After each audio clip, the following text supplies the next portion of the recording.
Hi, and welcome to Wilmington, Delaware, Frawley Stadium, where we got a great matchup for you, Salesianum and Newark Charter Baseball. We got a great matchup tonight on a beautiful night. Works perfectly. Thanks for joining us here at 302 Sports. I'm Craig Laskowski. Alongside of me, producing and on color commentary duties, the inevitable Jason Winchell. We have Nick Halliday on the camera and the rest of our crew up here at Frawley Stadium. Thanks for joining us here on this lovely, what is this, a Thursday? Is this a Thursday? Beautiful night for baseball. Yeah, beautiful night for baseball. Wonderful Thursday night, a night after a beautiful Flyers win. Can't use that word enough. All right, so we have Salesianum and Newark Charter. Now, I tell you what, we were talking before the game, Jason, and you told me about some key injuries on Salesianum. You want to fill us in a little more about that? Well, their top two pitchers right now haven't been pitching since the first couple games, but they're 8-1, right? So the pitchers are doing nicely for Salesianum. They're hitting the ball well. They beat Red Line, a good team, on Tuesday night, 3-2, in a very well pitched game. Their schedule's not easy. They got Cape Henlopen and St. Mark's after Newark Charter here tonight, so it's a really good team, and they play very fundamentally on the defensive end. Player to watch for me is Chris Moxley. He is having some kind of a season to shortstop, batting second for Salesianum. He also has come in to pitch in the seventh inning the last two wins to nail down the saves. So he does it all for that team, the senior. And of course, I went to school with his dad back in the day.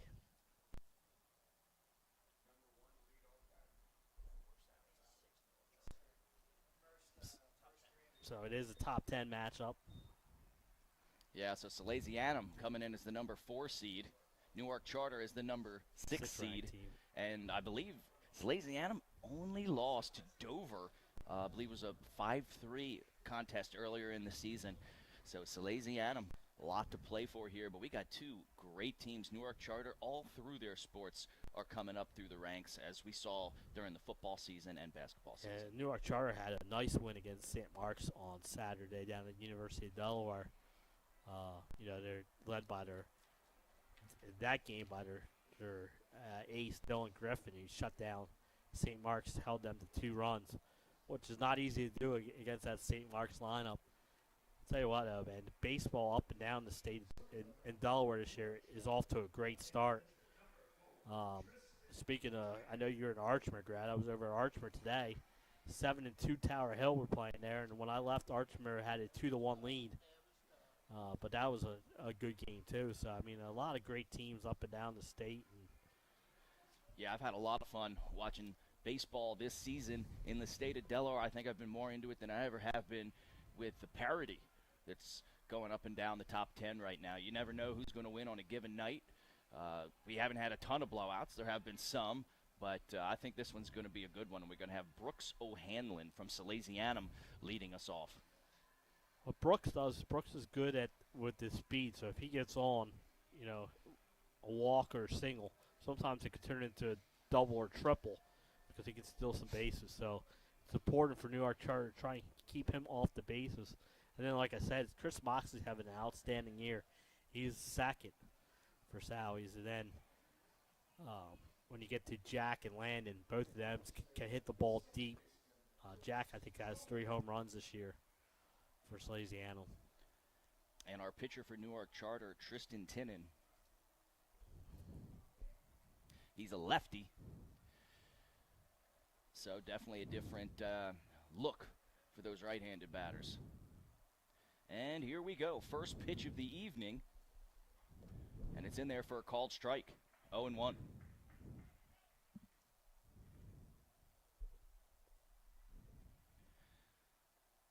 Call set.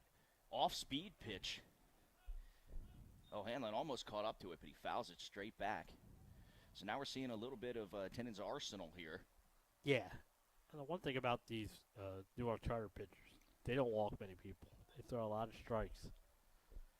So as a team, you're going to go up there and look to swing the bat early. 0-2 count. In there. Is. Called strike 3. 3 pitches, first strikeout. And, man, you can see how Tinnen works fast up there, too. Yeah, which I like. We said that last time we saw it was Tower Hill Friends here. The Friends pitcher was Working fast, yes. yeah. And it just helps out the defense. Yeah, now we have C.J. Moxley, who you were talking about earlier. First ball and 1-0. It's one of the best defensive shortstops in the state, according to me. Hits that one out to right field, but that is right at the right fielder, Hinton Shaneed. And that's your second out. And 5 pitches, 2 outs. That's pretty efficient so far. Yeah, really nice job. And especially with the pitch count now at 105, these pitchers can go deep into the games.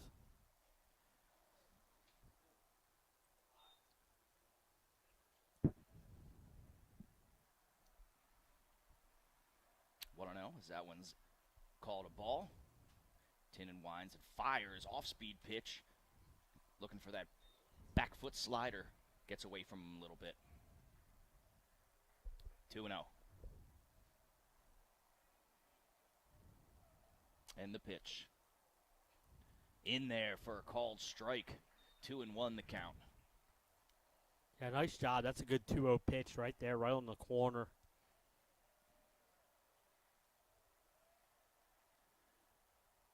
That one a little inside, and now we're going to have 3-1. It's a good count here for me. He can, look for a pitch to drive. If it's not there, he's still got another pitch to play with. Way inside, and that'll be the first base runner, Brandon Amate. That'll bring up number 10, Landon Johnson. Yeah, Johnson's having a good year for Sally's. I mean, 2 through 6 in the Sally's lineup, they're all having excellent years. Johnston is the catcher.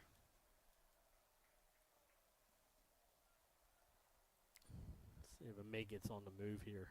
10 in comes set. And the pitch. Inside, and the ball gets away. And that's going to be an easy base for Salesianum there. And we always say it when we're here, Craig, but there's plenty of room behind the plate, so any pass ball, it's plenty of room for a runner to advance. Yeah, you're exactly right. And that's something these high school players might not be used to. Yeah, some of the backstops in the state, some of these schools are really close. Looks back at the runner, and the pitch, a little low. That'll be ball 1. Ball 2, actually. Oh, ball 2. Oh, yeah, the first one got away. My apologies. And now Johnson, great hitters count, right? 2-0. You can look for a pitch to drive. Not there. Yeah, 2-0 is the second and one of baseball. And that one, also a little low, off-speed pitched. 3-0. Think he has the green light here? With Jack on deck, I'm going to say no, but I would give him one. Green light with a green bat. Mm-hmm. Tinnen comes set, checks the runner from the stretch, and the pitch. Turns around, checks the runner back to second base. That's a good job. I mean, no one was over there really covering, so good thing he didn't throw the ball. Yeah, there was no one there. More of a chase back. Yep. And the pitch inside for ball 4, and he walks him on 4 pitches. Now first and second with 2 outs for Salesianum. We'll get a courtesy runner out at first base for the catcher. Yeah, that courtesy runner will be number 5.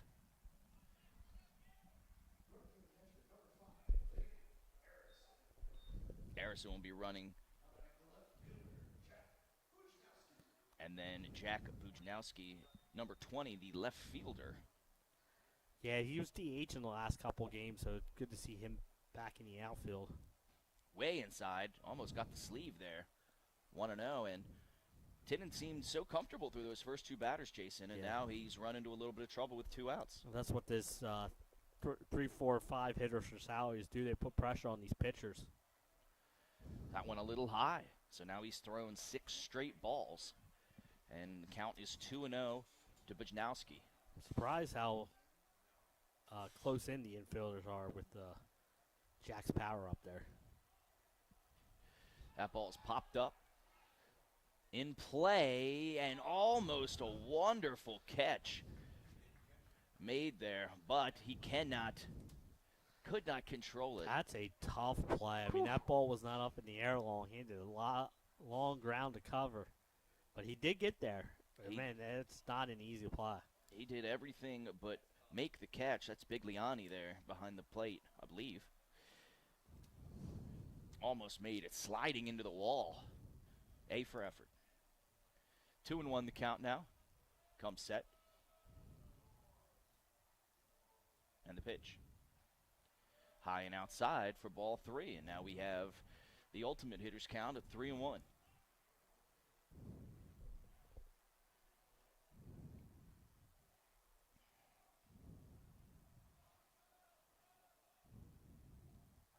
Swing and a miss, high and inside. He definitely had the green light there. Healthy cut.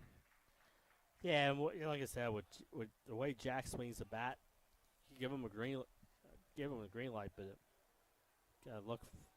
pitch was a little out of the zone.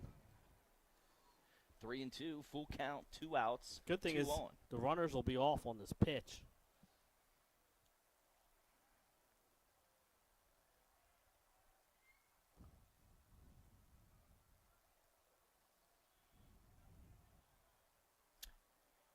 Steps off the mound. Resets. You can tell sometimes when a young pitcher holds the ball for a while, they're probably going to step off. And the pitch. Outside for, and they call strike 3. I was calling already a ball from up here, but the umpires saw it differently, and that'll be a strikeout for out 3.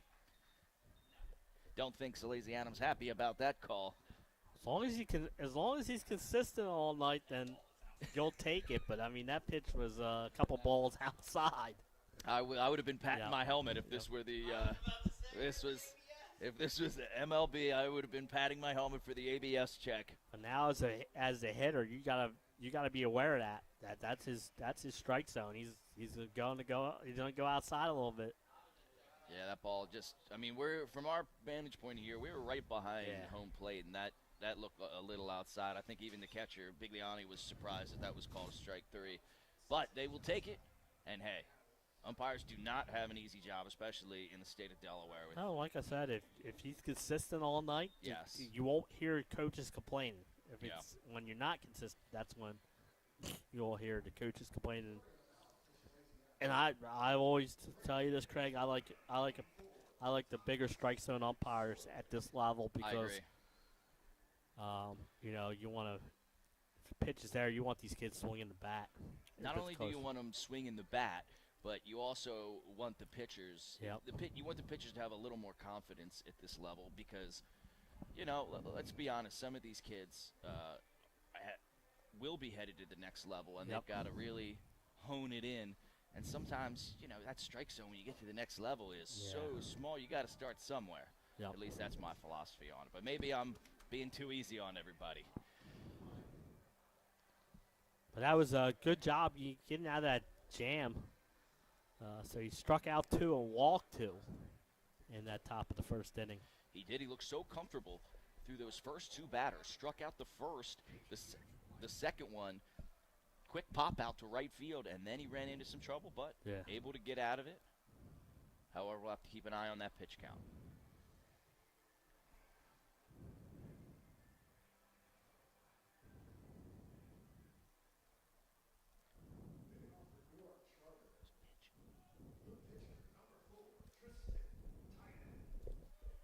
And now Tristan Tynan, who was on the mound, is immediately leading off.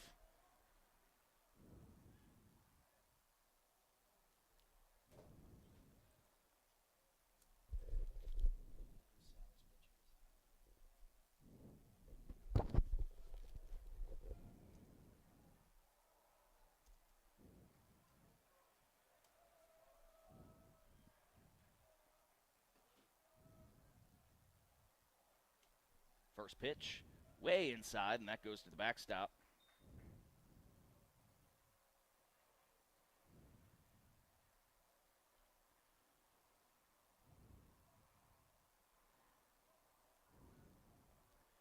Want to know. And the pitch, grounded to the second baseman, gobbled up easily by Horning. And the first out of the inning for Salesianum.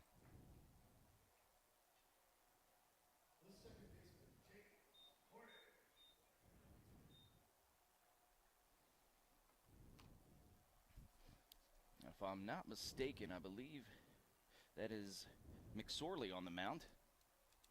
Thomas McSorley for Salesianum. Sorry, I didn't get the number right away for you. Now James Horning, number 12, up to bat for Newark Charter. First pitch by McSorley, up and in.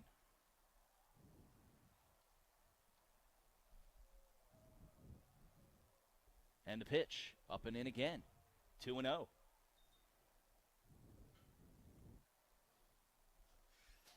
One thing about Sally's, they're got good pitching depth this year. Yeah, to be down a couple of your best pitchers. The Horning shows bunt. Brings the infield in, pulls it back, but called strike. It'll be 2-1 with one out. Here in the bottom of the first inning on this beautiful night of Frawley Stadium. Thanks for joining us at 302 Sports. Off-speed pitch, called strike. 2-2. Yeah, one thing about both these teams, they both have good lineups, both have very good pitching, both can field well. Strike three, high heat. I'll tell you what, when I played, I couldn't lay off that pitch. Jason Winchell's dying over here as he tries to make his way through the sentence.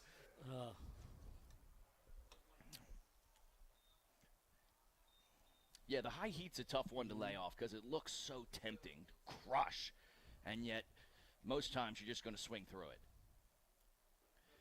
And now Sean Luxton up to bat. Great first pitch there by McSorley. That drops in for a strike. 0-1 with 2 outs. Nobody on. McSorley comes set. Ooh, off-speed pitch. Yeah, tried to get him on the inside there. Yeah, a little inside. Did not fall down. Batter should have pulled the Sid Crosby. It just fell down like he was, hit by sniper fire from 100 yards away. That was, and then they said he hasn't embellished in 21 years. When I heard that, I was like, that can't be real. Yeah. But apparently it was. Well, he embellishes, but hasn't been called. Hasn't been called for an official yeah. embellishment. Yeah. That's like the fact that LeBron James hasn't been called for the embellishment in the NBA, or the flopping rule, Yep. if you will. 2-2, 2 outs. Here to Luxton. The pitch. Luxton chops it foul down the third baseline. It's called protecting the plate with 2 strikes. Especially after what you saw at the end of that first inning. Yep. You know that area is definitely going to be called a strike. That low and away is in play.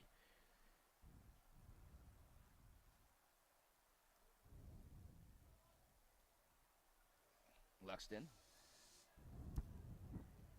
And the pitch. Right up the middle over McSorley to the second baseman. Long throw. Couldn't be dug out. A lot happened in there on that play. Over the pitcher's head, right to the second baseman, but Luxton able to beat it out by a step. I'm not sure if they would have been safer out if the first baseman was able to dig it out, but a loss. He beats it out. What a great play by O'Hanlon getting to that ball, but that's a tough throw. You're fading away, and I think a hit is the right scoring on that infield single. Good try by O'Hanlon there at second base. And now Doran Griffin up with 1 on, 2 outs. Griffin up for Newark Charter, number 28. He is the first baseman.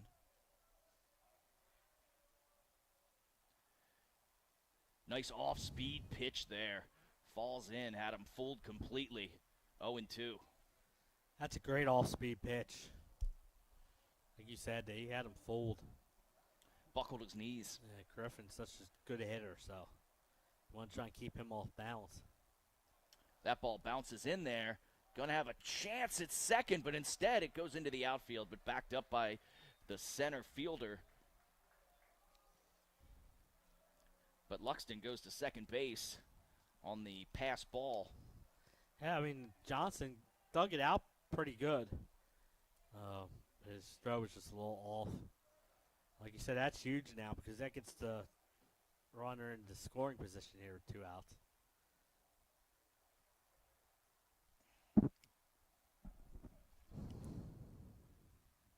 Two outs, 1 ball, 2 strikes. Here, still in the first inning. McSorley on the mound for the Sows. He comes set. The pitch, great off-speed pitch, but low. And that'll be 2-2. From our angle, we get to a great vantage point of the movement on McSorley's pitches.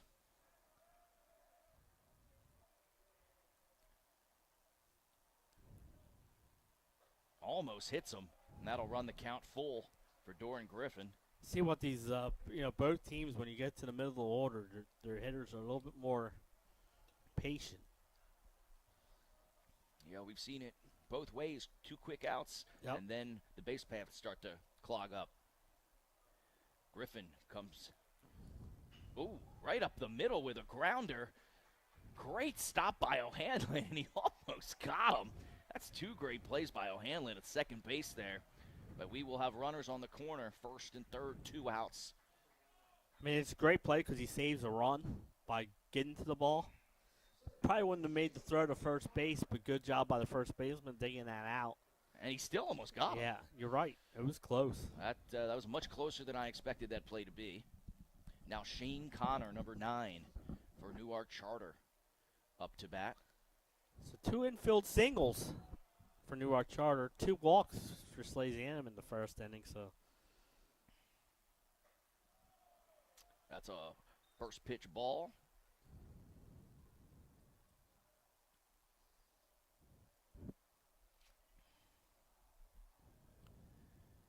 One and the count. Sorley looks over to first. Pitching out of the stretch. Right down the middle for a called strike. That'll be strike 1. Count will be 1-1.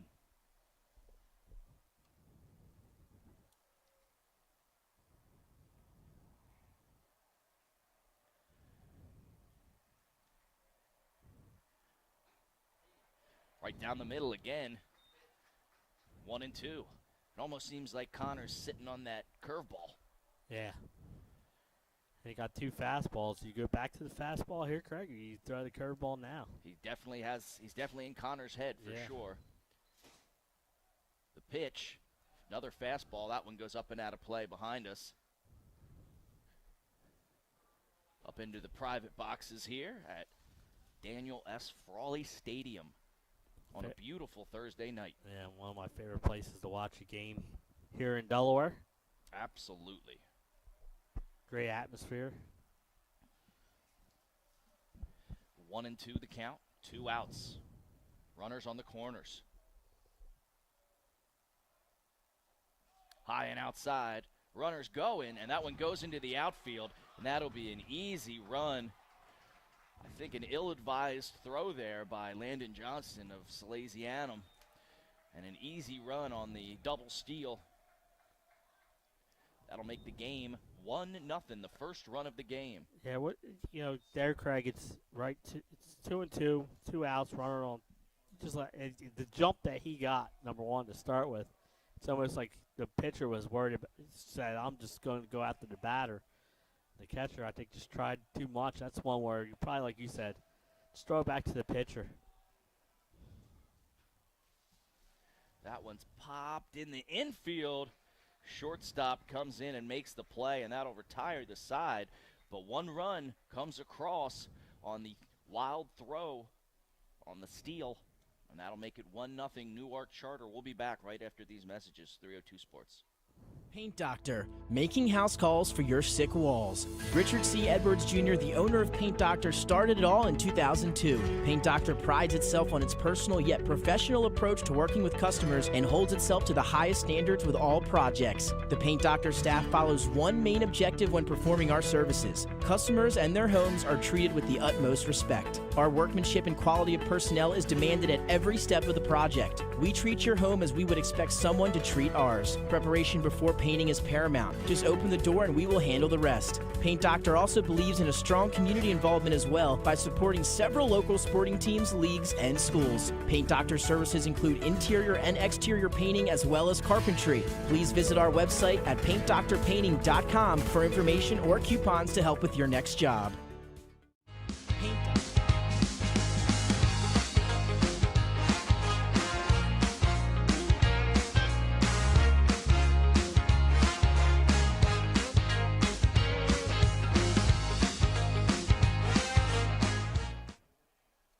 Welcome back to Daniel S. Frawley Stadium. I'm Craig Laskowski for 302 Sports, here with Jason Winchell producing and on color commentary, and Nick Halliday on the camera.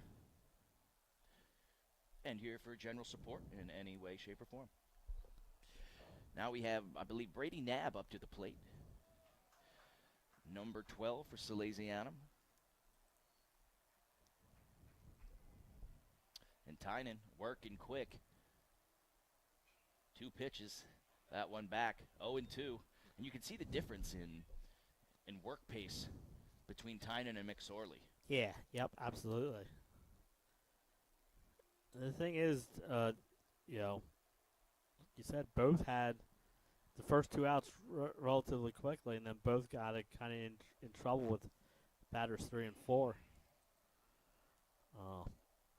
But Newark Charter takes advantage of the error and gets the run in the bottom half of the inning. 1-0 here. 1 ball, 2 strikes. A foul tip as that one goes backwards, and we'll do it again. So far, Salesianum, no hits on the night. 2 hits for Newark Charter, both infield hits.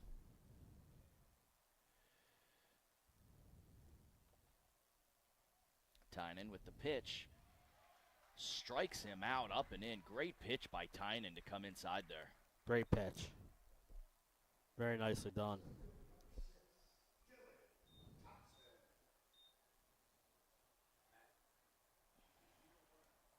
And here's Dylan Thompson up to bat, the lefty, number 6 for Salesianum.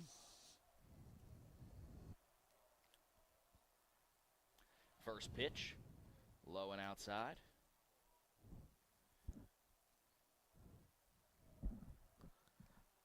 This starts a stretch of, I think, 4 or 5 ranked teams for the Sally's next 5 opponents.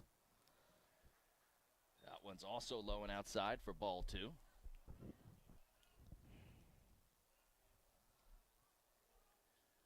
Tynan comes set and throws.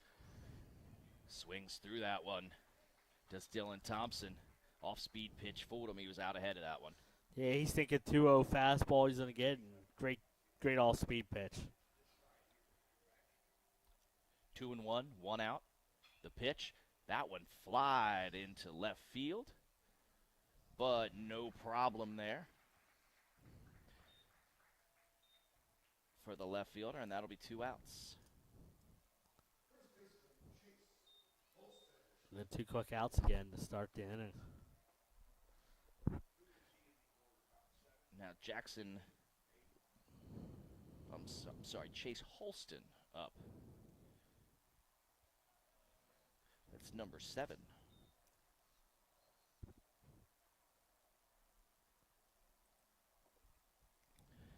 And it's quickly 1-0. Tynan working quick as usual, up and in, and it'll be 2-0. I can barely mark something on my scorecard before Tynan's thrown another pitch. Yeah. It's really fast. It's got that Cliff Lee pace. Ooh, nice breaking ball, but just at the top of the zone. It'll be 3-0.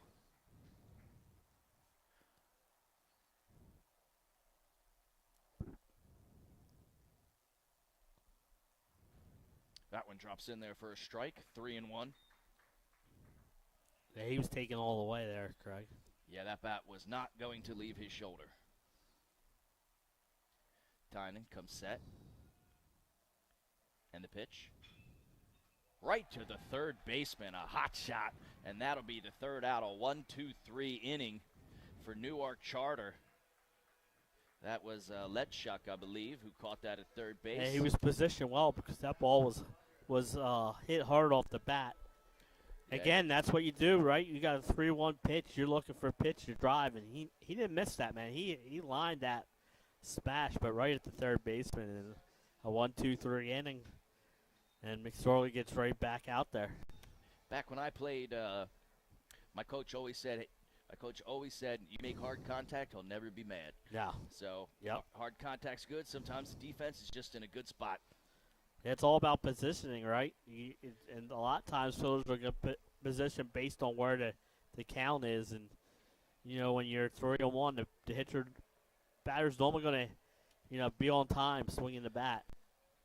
So he's looking for one certain area, and if it's there, he's swinging.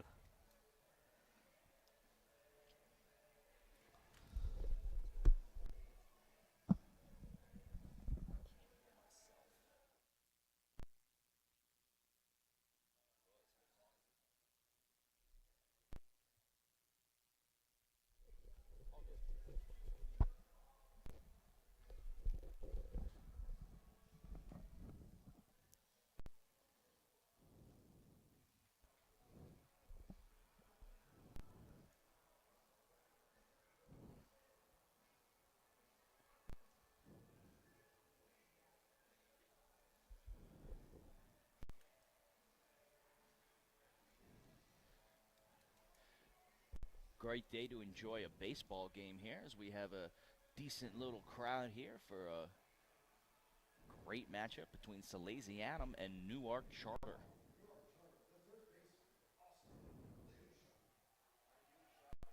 And Austin Litishuk, who made the great play at third base to end the previous frame, will lead off the inning. Number 17, the third baseman for Newark Charter. Yeah, doesn't that always happen? You get the runner on, you make the final play, and then you're up the bat. It always seems to happen that way. It's the baseball gods.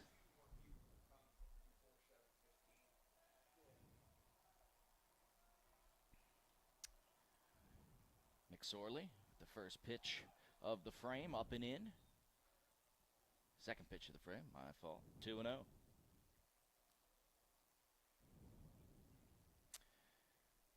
And we're going to have a conference on the mound now. Johnston wants to talk to McSorley about something.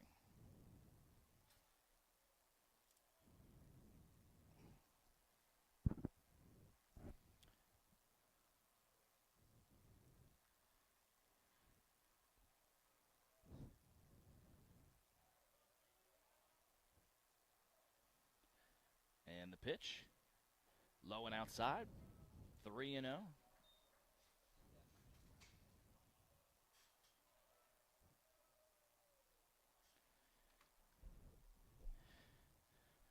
McSorley comes set. I think he'll probably be taken all the way here, Craig. Oh. Well, I think it might have hit him anyway. So he will take his base, and Litishuk will be on first base, and we have a base runner with no outs. Let's see if Newark Charter decides to do something the Phillies don't do and move the runner. What's a bunt? Well, at least I guess the Phillies scored 7 runs today. Still couldn't get the win. It's a shame because when they're doing okay hitting, the pitching lets them down. And when the pitching's good, the hitting takes the day off, and that's how you lose 9 in a row. Thank goodness for the Flyers. And now we have. Yeah, that's Catalina. He probably assumed what I was assuming. Yep. He comes all the way up, and then that guy swings a bat, and as the third baseman, you're going, oh no. You are getting the heck out of the way, and Patrick Bigliani, the catcher, up to bat, and now he shows bunt.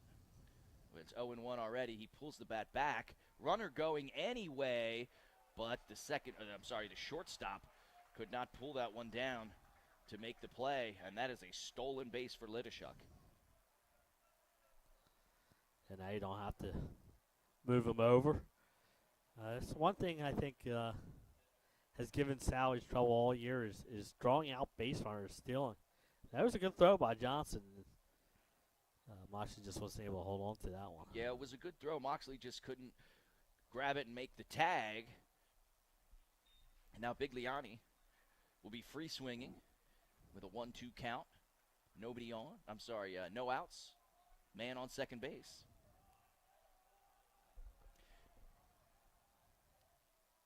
From the stretch, McSorley with the pitch. That one popped out of play. Over by Chickies and Pete's and the Citizens Bank sign here at Frawley Stadium.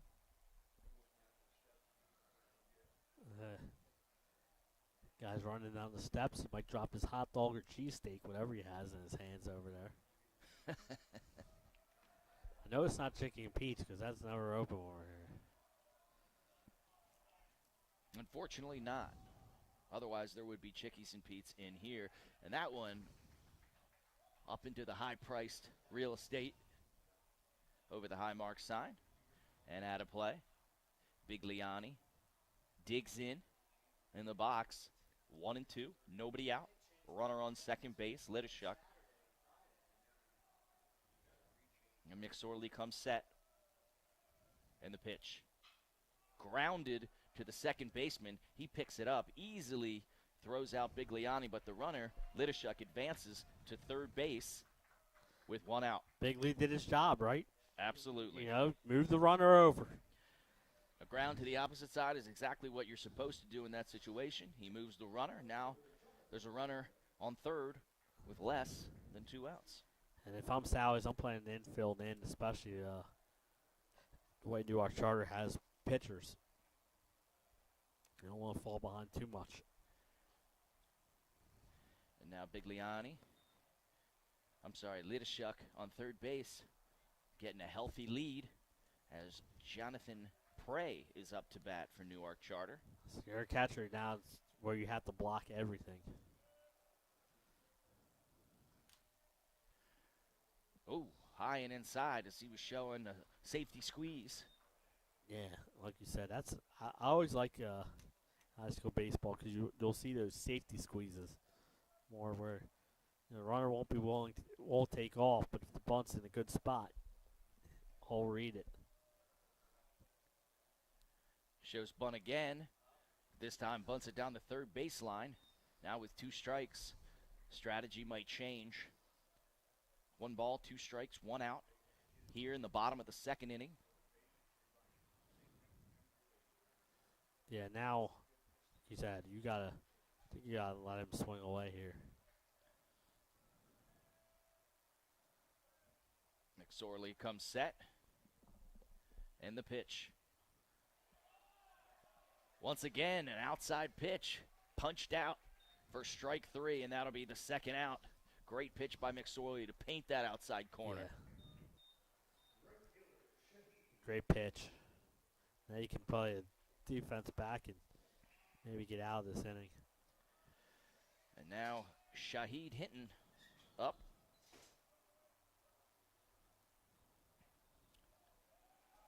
It's the right fielder, number 21. Man on third, 2 outs. Only 2 hits in this game so far, both by Newark Charter. Both infield singles. And both infield singles, that is correct. Outside, 1-0. I think it should be 2-0. I think it should be. The first one, it was right down the middle. Yeah. And that's why I'm with the scoreboard operator. The umpire didn't make a call either way. Yeah. I did not see what the call was made either way. But I assumed the ball because the strike sometimes they'll raise the hand. Now let's see. We got, I think, 3-0 is the count as the ump has shown it. 3 balls, no strikes, 2 outs. Man on third here in the bottom of the second inning. McSorley, the pitch, inside. And that,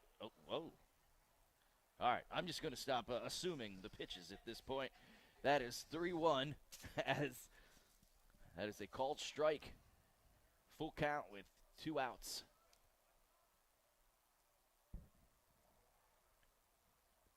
And the pitch. Strike 2 with a healthy cut there by Hinton.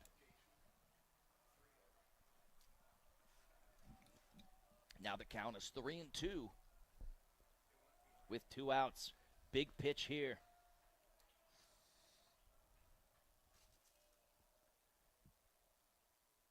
And strike 3, he gets out of the jam. Great pitching by McSorley there of Salesianum to strand the runner on third, and that'll take us to the 3rd inning here with the score 1-0 Newark Charter. We'll be right back. 302 Sports. First State Orthopedics has 46 physicians and 22 physician's assistants at 16 locations across the state of Delaware. We provide both surgical and non-surgical treatment for a variety of orthopedic conditions, are specially trained in current state-of-the-art techniques. We serve as team physicians for over 20 high schools, Wilmington University, and many local recreational and competitive leagues. Our doctors are readily available to all local emergency departments, medical aid units, and urgent care centers for consultation and treatment. Give us a call today at 302-731-2888 or visit us online at firststateortho.com.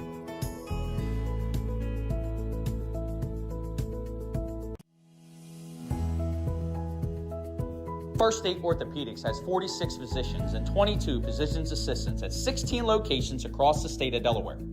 We provide both surgical and non-surgical treatment for a variety of orthopedic conditions, are specially trained in current state-of-the-art techniques. We serve as team physicians for over 20 high schools, Wilmington University, and many local recreational and competitive leagues.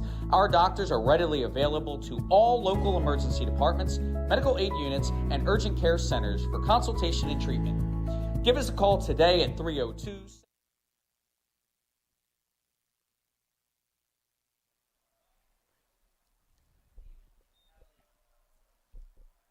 Welcome back to Wilmington, Delaware, Frawley Stadium. Thanks for joining us. 302 Sports. Stephen Catalina, number 13, up for Salesianum at the plate. And the first pitch by Tynan. Second pitch by Tynan. Over for a strike. 1 ball, 1 strike.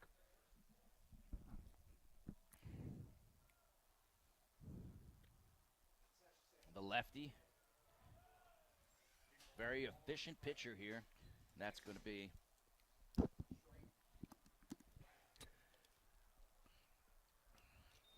1-2 now. And we'll see what the umpire gives us a count. We didn't get something after that last pitch. Actually, that will be your second strike now.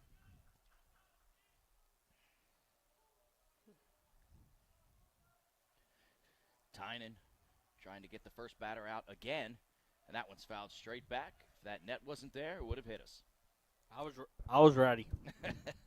Just in case it came through the glass, like the Kings game the other day. Yeah, that's out right. in Los Angeles. I don't think I haven't seen that happen in a long time. You're absolutely right. Shattered plexiglass. That one's lined into right field. A long way to go, but a great play there for the first out. A long, loud out, number 1. Yeah, that was a great jump. And I think he caught that like right on the line. That would have been interesting to see if it dropped, if it would have been fair or foul. And that was Hinton out there making that play.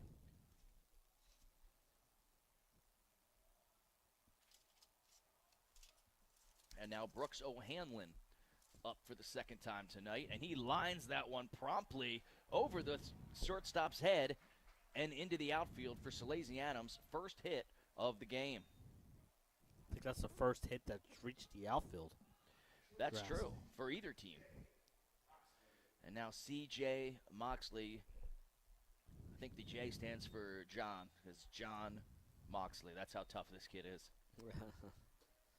I like the way you went there.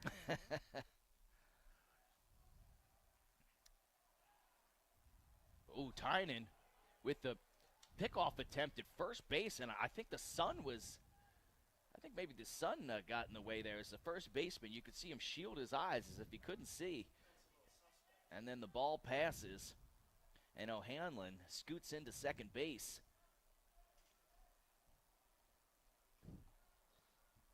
I saw that the other night, how Sally scored a run at first and third.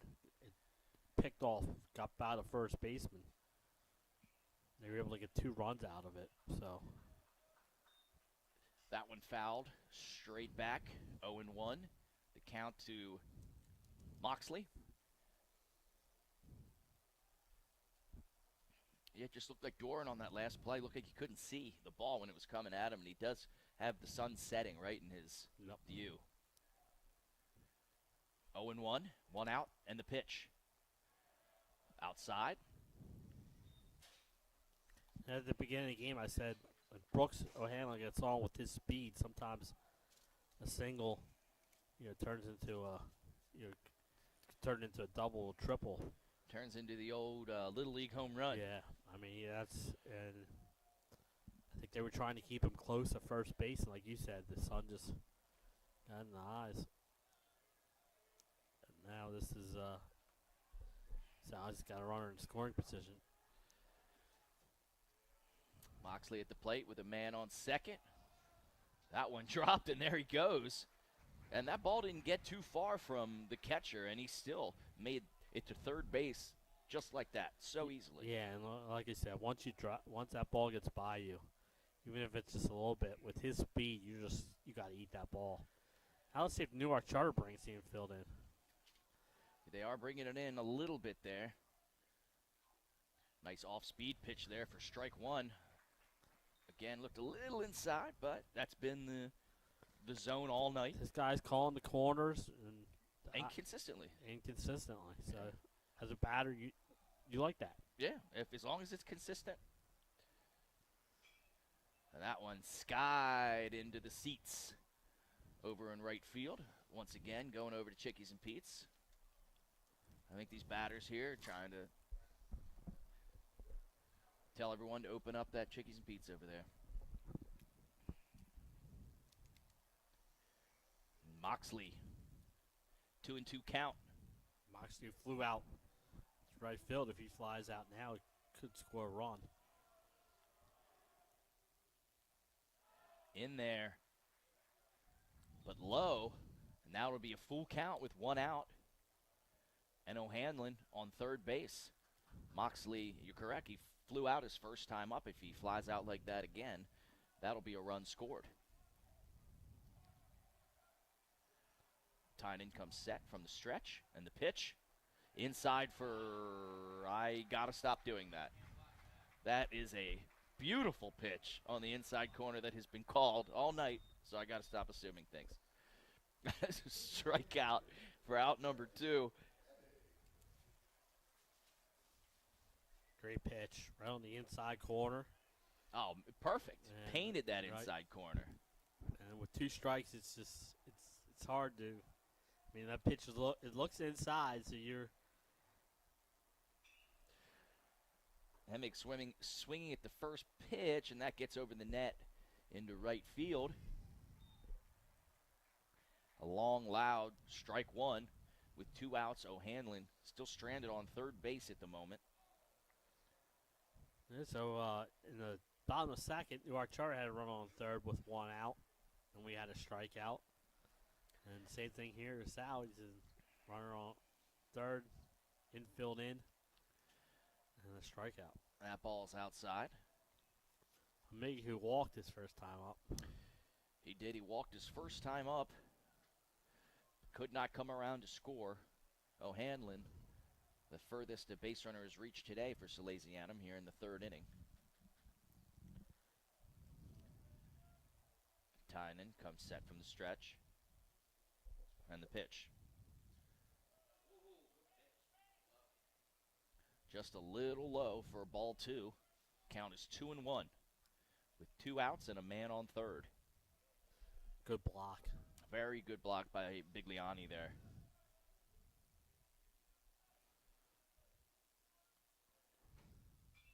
That ball fouled back our way. Coming towards Nick Halliday. It went off one of those boxes and came right back down. if you're sitting in the stands, you gotta watch out for that. Oh, absolutely.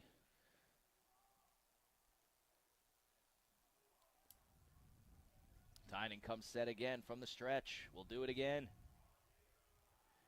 And the pitch. Ooh, so close. But that'll be ball 3. The count is 3-2. We have a full count with 2 outs. Big pitch here.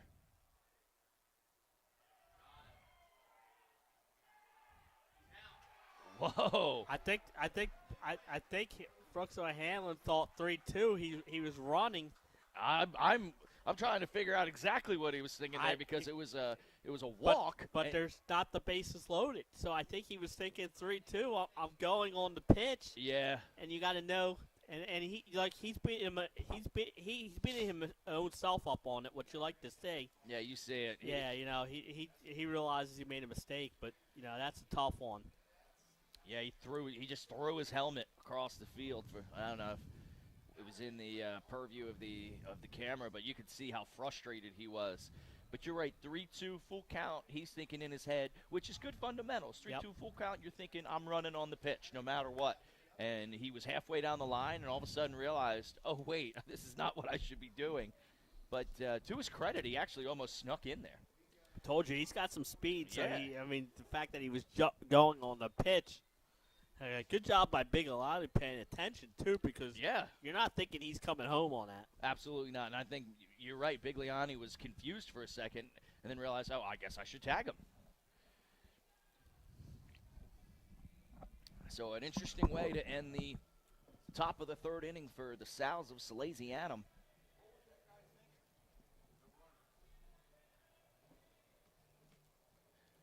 And Tristan Tynan.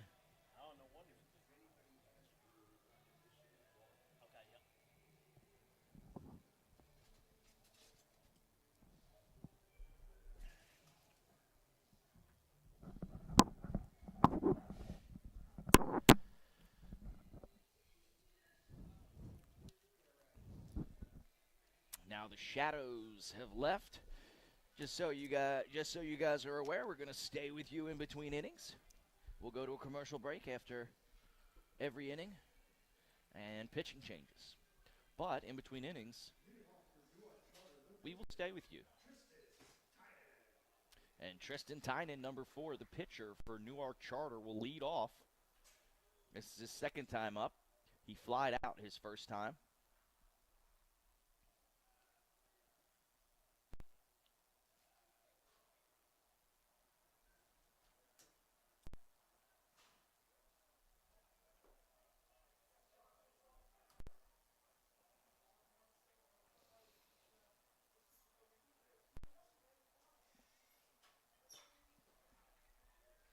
That one flied right into right field on the first pitch. And just like that, we got 1 out as Tynan flies out to right field. Well, the fact that both these pitchers throw strikes, we're going to see the first pitch swinging. You see a lot of balls put in play. And then it's a big first out. Big first out there. And this one, right to O'Hanlon at second, and he boots it. Yeah, I'll defend him there. That ball, when it hit that cutout, took a hop, and he wasn't able to get it. That was a very strange hop that it took, and it went to his left-hand side. He was able to bat it down, but it had a little side spin on it. And that's going to be an error. Yeah, that's the right call. That's tough play. And now Sean Luxton up for the 2nd time. He walked his first time. The shortstop for Newark Charter, number 23. So far, McSorley only giving up 2 infield hits on the day.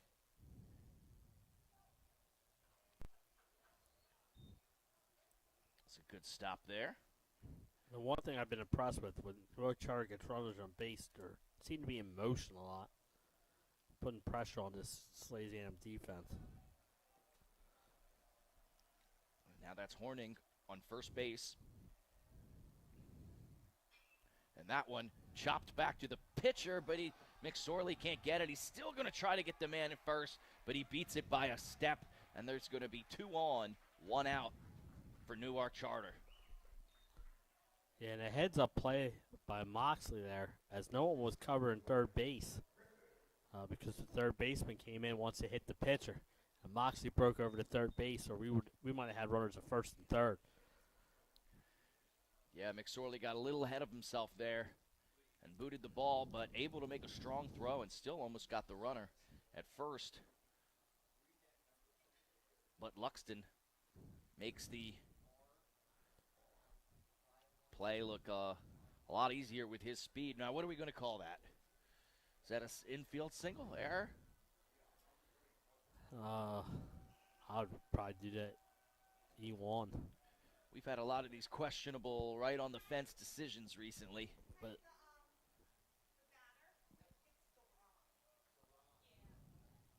and Duran Griffin now, number 28, up. Bats that one right down into his ankles. And it's 0-1 with 1 out. Umpire will give Duran a little time to shake it off. That one went right off of his shin guard. And it is 1-0 here in the bottom of the third inning. Salesianum, Newark Charter. Once again, thank you for joining us here. 302 Sports Network. Craig Laskowski, Jason Winchell, and Nick Halliday. If you're Newark Charter, you got to take advantage, right? You got a couple base runners this inning. Oh!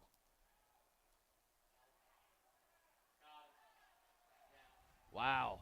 Very interesting play. It looked like he had originally slid in there and got his hand in, but he overslid the bag, and he ends up out at third base as there was a double steal on.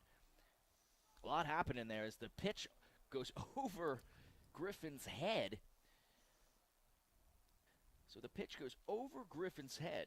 However, Johnston is able to corral it, wing it over to third, and get the stealing base runner there, the lead base runner more importantly. Yeah, and a good job by Catalina, like you said. If he did slide off the bag, he was right there to put the tag on him.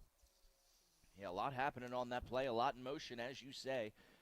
But right now, it is 2-1, 2 outs, and now only 1 base runner on second base for Newark Charter.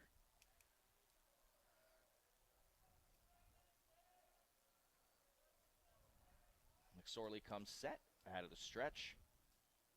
And the pitch. And that's ball 3. It'll be 3-1 with 2 outs. Hitters count. That might have been the best pitch of the night. And that one was called a ball. It looked pretty good. Must have been a little high. He's calling the outside corners and the high low. He's letting go. That one's upstairs. And now once again Newark Charter has first and second. But now with 2 out. I don't mind that. The way Griffin hits, I mean, he's really good. So I'm trying to throw my pitches, trying to get him to chase, and to his credit, he did not. Good at bat. The second time. And now Shane Connor, number 9 for Newark Charter, up to bat. Now if you're Sally's defense, you have a play at any base. Fouls that one straight back. Had the timing down. 0-1. His first time up, he flew out.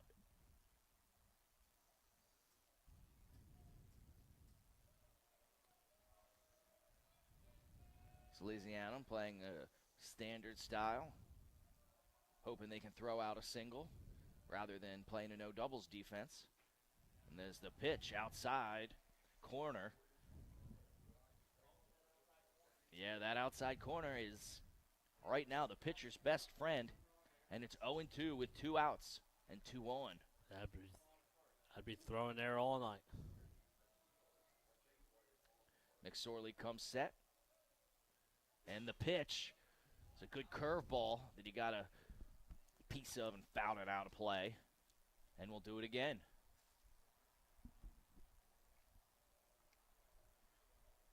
McSorley's lucky there. He hung that curveball a little bit, Yeah. but he got away with it as Shane Connor fouled it out of play. That's what I call, 2 strikes where hitters just try to protect the plate. So he might have got away with hanging it because of that 2 strikes. And the pitch, and he strikes him out and gets out of the jam again. Leaves the game 1-0. Great job to get out of the jam by Mick Sorley there and leave the game 1-0 Newark Charter. And we'll be right back after these messages from 302 Sports. I think I've always known he was going to do something like this. He did not want to do active duty because he wants to do college first. I think that was the biggest thing for him, instead of waiting and then doing college after. One of the differences I noticed when he came back from basic training, he was more organized in how he's going about things a little bit. I know he commented that a lot of things his classmates would do that it didn't bother him before, but now he realizes, because he's been outside of high school, I think maybe he's a little more responsible. He's thinking about his future a lot more. He talks about it and the different possibilities. And he mentioned the ROTC program as well. And he said, I could graduate as an officer. And so I was kind of excited when he mentioned that he could do that as well. I would just tell people, if their son or daughter was considering the National Guard, that I think it's a great opportunity. I think it's something that can really help somebody grow. And at the same time, you're serving your country, which is a great thing too. So I think it's a good opportunity.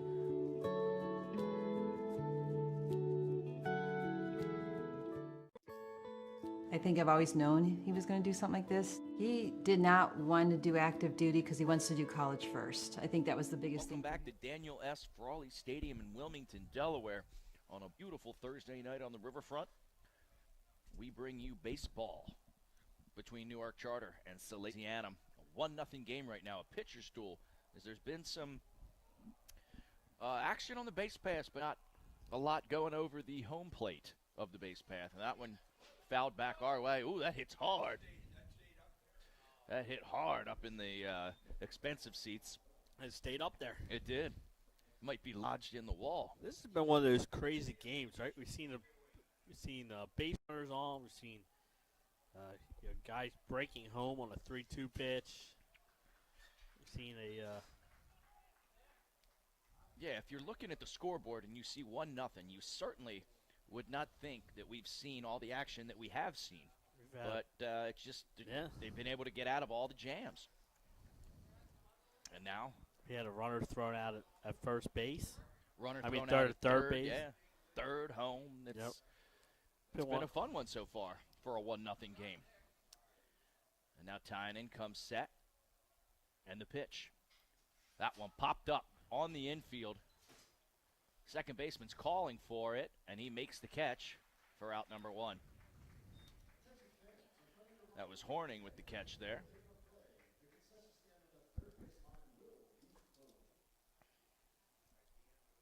Landon Johnson with the flyout. And next up, left fielder, number 20, Jack Bujnowski, who struck out his first time at the plate. He chops that one foul down the third base line towards the Salesianum dugout.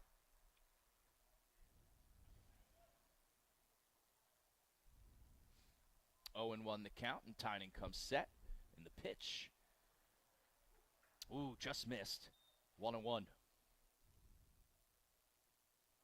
Beautiful night here in Wilmington on the riverfront as we're approaching golden hour, as everything just looks beautiful here by the water. Again, that outside corner painted, making it 1 ball, 2 strikes. But to your point, Jay, it's been very consistent, that outside corner. So I would be pitching it all day. Right. If I'm a pitcher, I'm taking advantage of it. That one popped just out of play. Ooh. Both pitchers are getting the call, so like I said, as a hitter, you got to adjust, especially with 2 strikes. You have to expand on the corners. Yeah. Not so much on the high-low. The pitch by Tynan, chopped down the third base line by Bujnowski again. I think Teddy said, I'm going to let that ball go by. He said, not this time. We're not going to reach down for it this time. Said Jack, hit it somewhere else. And the pitch. Ooh, way inside. Almost hitting Bujnowski. And the count runs even 2-2 with one out here in the top of the fourth inning. Tristan Tynan. The pitch. Fouled out of play. Bujnowski putting together a nice at-bat here. Just hasn't been able to straighten anything out.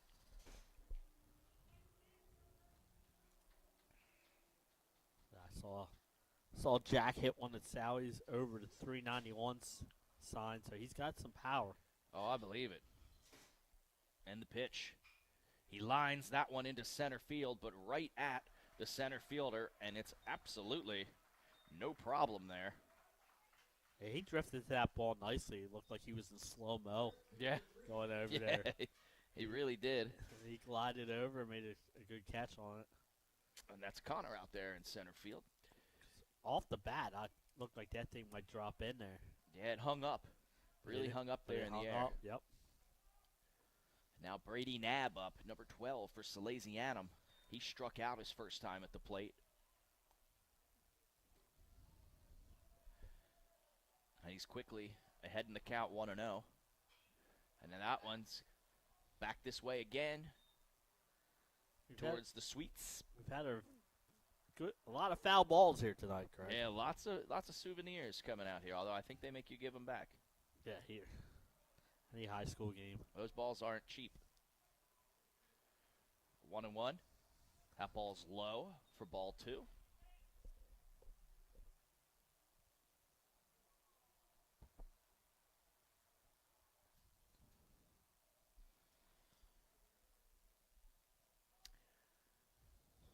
Knabb at the plate. Ready for Tynan's delivery. And the pitch. Once again, flied out to right field. Tynan's definitely picking his spots well and not fooling these batters, but they just can't straighten it out. So right now, what's going on here? Oh, got a little drama down here as the coach approaches the first base umpire, who's shrugging. I'm not going to speculate because I have no idea what's going on. Oh, so okay. Did that pitch not count then? Oh, it's 2-2 anyway. I was going to say, I think it was 2-2. We've had a bunch of foul balls. 2-2, 2 outs. Tynan with the pitch. Went for that outside corner, but I guess there was a ball missing from the count. Did he call a ball on that pitch? I wonder if he called a ball, and that's why maybe he was came awarded a ball. Yeah. Okay. I see now. Because I had it 2-2. The scoreboard here had it 2-2. Yeah, so it might have been an illegal pitch. Yeah, and that's why they called it a ball. But we're up here. We cannot hear these conversations. A loss. That is a walk for Brady Knabb. And now number 6, Dylan Thompson at the plate. He flied out his first time up. This guy's got a good move to first base. Oh, yeah, for a lefty who already usually has quick moves, his is even quicker.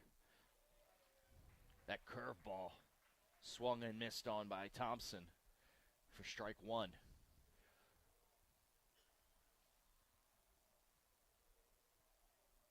Knabb with not much of a lead off of first. Thompson at the plate, the lefty. Lefty on lefty, but he'll try again to keep him close. Yeah, Nick is absolutely right. He does not have a big lead to start with. Yeah, he's only got a couple, not even a 3-stride lead there. And he's leaning back towards first anyway. Pitch towards first base is slammed towards the gap. Right fielder coming on, and he'll make the catch for out number 3. A great jump there by Hinton to run that down in right center field. Looked destined for the gap, and he's able to run it down for out number 3. Yeah, off the bat again, I thought, well, maybe that adds a chance to be in the gap. And both fielders made a good jump on the ball, and it makes the catch. And Sal's leaving another runner stranded, this time at first base. Still only 1 hit total for the Sal's tonight. Yeah, it was a single for Brooks, who then got the second on an error and third on a wild pitch. But he was thrown out at the plate trying to steal on a ball 4 with 2 outs. That is correct. And now, Newark Charter back to bat. Salesianum pitching. McSorley still in there on the mound for the Sal's. This matchup so far has been everything we hoped it would be. A lot of action. 2 great pitchers in there. And to your point, this just shows the depth of Salesianum's pitching. Yeah, right. When this is their number 4 pitcher, I believe, on the roster. And he's pitching like a number 1 for many other schools. Yeah, the number 5 guy pitched the other night for Sal. He went 6 2/3 innings, only giving up 2 runs. And like I said, Moxley's been coming in. He's not even really a pitcher on the depth chart, but he's come in and not locked down saves the last 2 games. So yeah, it's good pitching depth. That's why you're 8-1. But like I said, it's not easy coming up because they have Cape on Saturday, weather permitting. St. Mark's next Tuesday. St. George's after that. Sussex Tech, Sussex Central. So I mean, their schedule gets tough in the back half here. All right, number 17. The third baseman, Austin Liedeshuk, who walked his first time up. He's up for Newark Charter. First pitch in there for a called strike.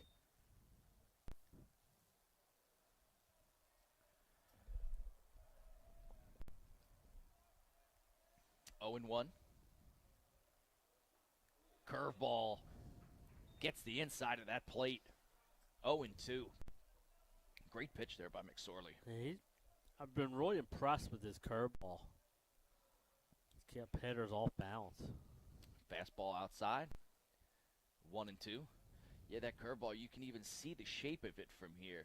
It's got such movement. Yeah.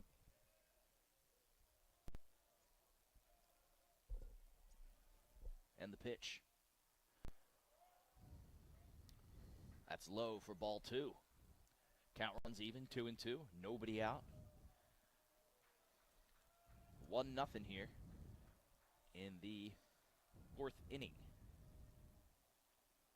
Outside for ball 3, and the count runs full. A little different than our game last Thursday night at Caravel. I think it was 5-5 maybe at this point here in the 4th inning, or 6 to something. It was one of the 2 best pitchers in the state going at it. McSorley with the pitch, swung on, grounded to third base, and he overthrows the first baseman low, and Liedeshuk's going to go to second base easily. Looked like a routine grounder to third, but a low throw. Catalini, I think, had trouble getting that ball out of his mitt, and then I think tried to hurry the throw over there, and it's in the dirt. And I said Sally's was been a good fielding team all this year, and 3 errors. That's not going to sit well with the coaching staff down there. No, you can't. In a game this close, you can't give away base runners. You can't give away outs. And right there, looked like he would have had him by a couple strides, but instead, ball goes into right field. Liedeshuk goes to second base. And we have 1 on, nobody out, and a runner in scoring position here for Patrick Bigliani, the catcher for Newark Charter. That ball low. Yeah. Almost pulled the trigger. Did Johnston there. That's one where the ball he does a good job of blocking it, and the runner gets far off the base, but I'm okay with him not throwing back there because I agree, especially considering I'm not sure Moxley was fully at the bag yet. correct, because he's breaking too on the pitch. Exactly. Now Bigliani calls timeout, steps out of the box, recomposes And himself. And with the first baseman, I don't know if you saw, he was coming in for a bunt. The second baseman was breaking over to first base. A lot of moving parts on that play. Yes, there was. A curveball hits the dirt there to make it 2-0. First time up, Bigliani sacrificed. Got the runner over to third base, but grounded out to second base. Yeah, I think he's got a good hole on this pull side. He's almost in the exact same situation as he was his first time up. It's going to be 3-0. I think he'll be taking all the way here. Yeah, I think he'll at least take one.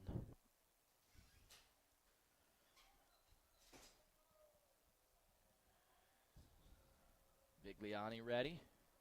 McSorley ready. And the pitch. Right down the middle for strike one. 3-1. Yeah, last time up, Bigliani grounded out to the second baseman on a sacrifice to get the runner over to third from second, and here we are again. Yeah.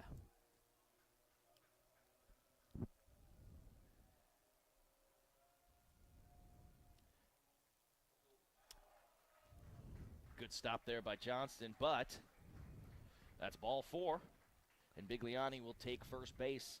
And now, once again, Newark Charter with 2 on and nobody out. Let's see if they can do something with it. The last few times, McSorley's been able to get out of this jam. He's worked his way out of the jam. And now we're going to have a meeting on the mound. Infield in. Going to have a little chat.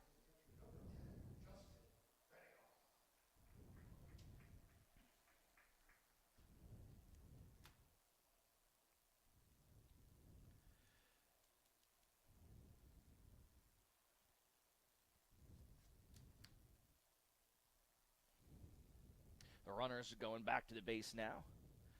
So the umpire will come out and check on the status of the meeting. Going to tell them to put their coffee and donuts away and end this meeting. Mm-hmm.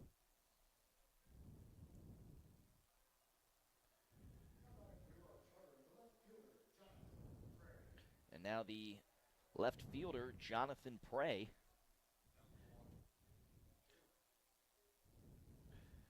Number 2, Jonathan Prey.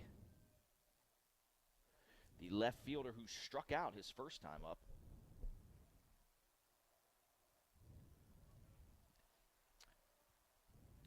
Sally's looking for the bunt, and he shows it.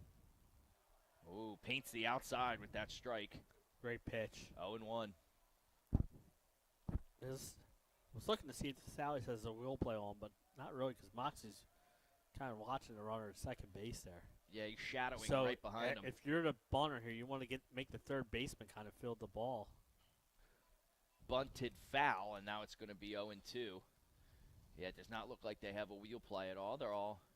Third baseman did not break there at all. He was close to the bag, and he bunted it down the first base side. The bunt there is trying to get it down the third base side because you want the third baseman to come in without the wheel play on.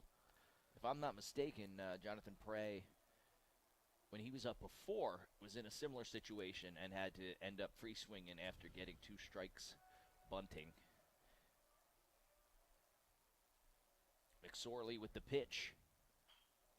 Lined right back to McSorley. He'll throw it to third. He'll throw it. Oh, he eats it. I thought he was going to try. Smart play. It is a smart play by Catalina. You got the lead runner.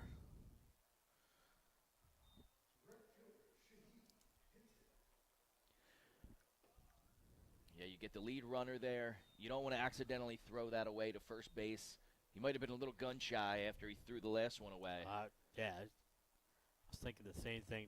The runner was already had a good chunk of it down the the line there. I'm okay eating that one. And You get the shore out. yeah, that's a smart play there by McSorley. Heads up play. That's going to be a strike on the inside with that curveball. 0-1, 1 out, 2 runners on.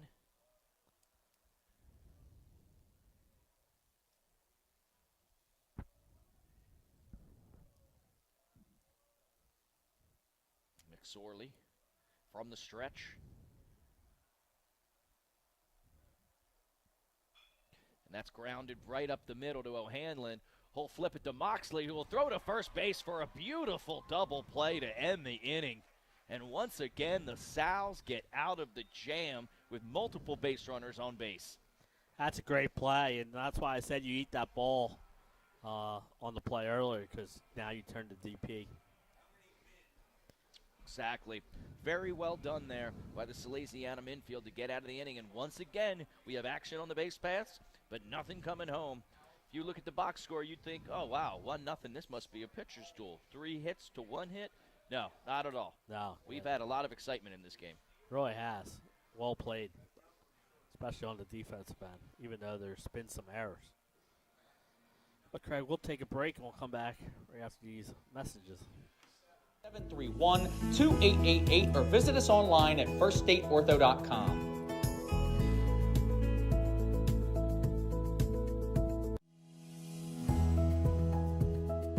First State Orthopedics has 46 physicians and 22 physician's assistants at 16 locations across the state of Delaware.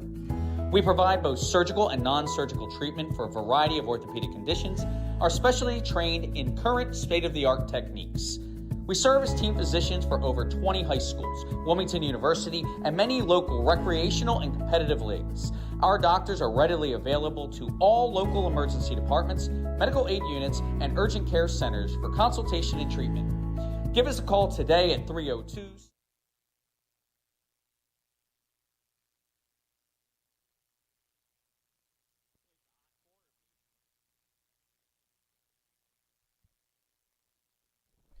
Welcome back to Wilmington, Delaware.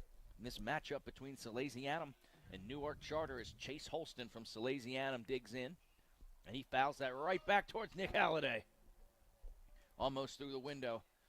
Nick's looking for his glory moment. I could hear that. Yeah, that's right. That is true. He did have a wonderful catch, Caravel, the other day. Palmed that thing right over my head. Chase Holston 0-1 here. No outs. 1-0. Newark Charter. Ooh, that's the first time that outside corner was not called. 1-1. And the pitch from Tynan. That one is a strike. Be 1-2. Last time up, Chase Holston grounded out.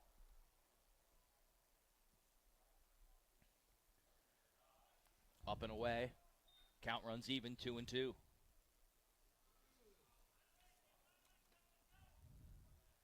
Tynan from the windup and the pitch. That one grounded right to the shortstop who bobbles it, handles it, able to get the out at first base for the first out. Great job, like you said, Craig. He bobbled it, but he maintained his composure and made a strong throw to first base. That was Luxton, the shortstop who made that play. Looks like we're going to have a pinch hitter here, Craig. Looks like it. Looks like number 27, Gavin Miller, will be pinch hitting here for Stephen Catalina.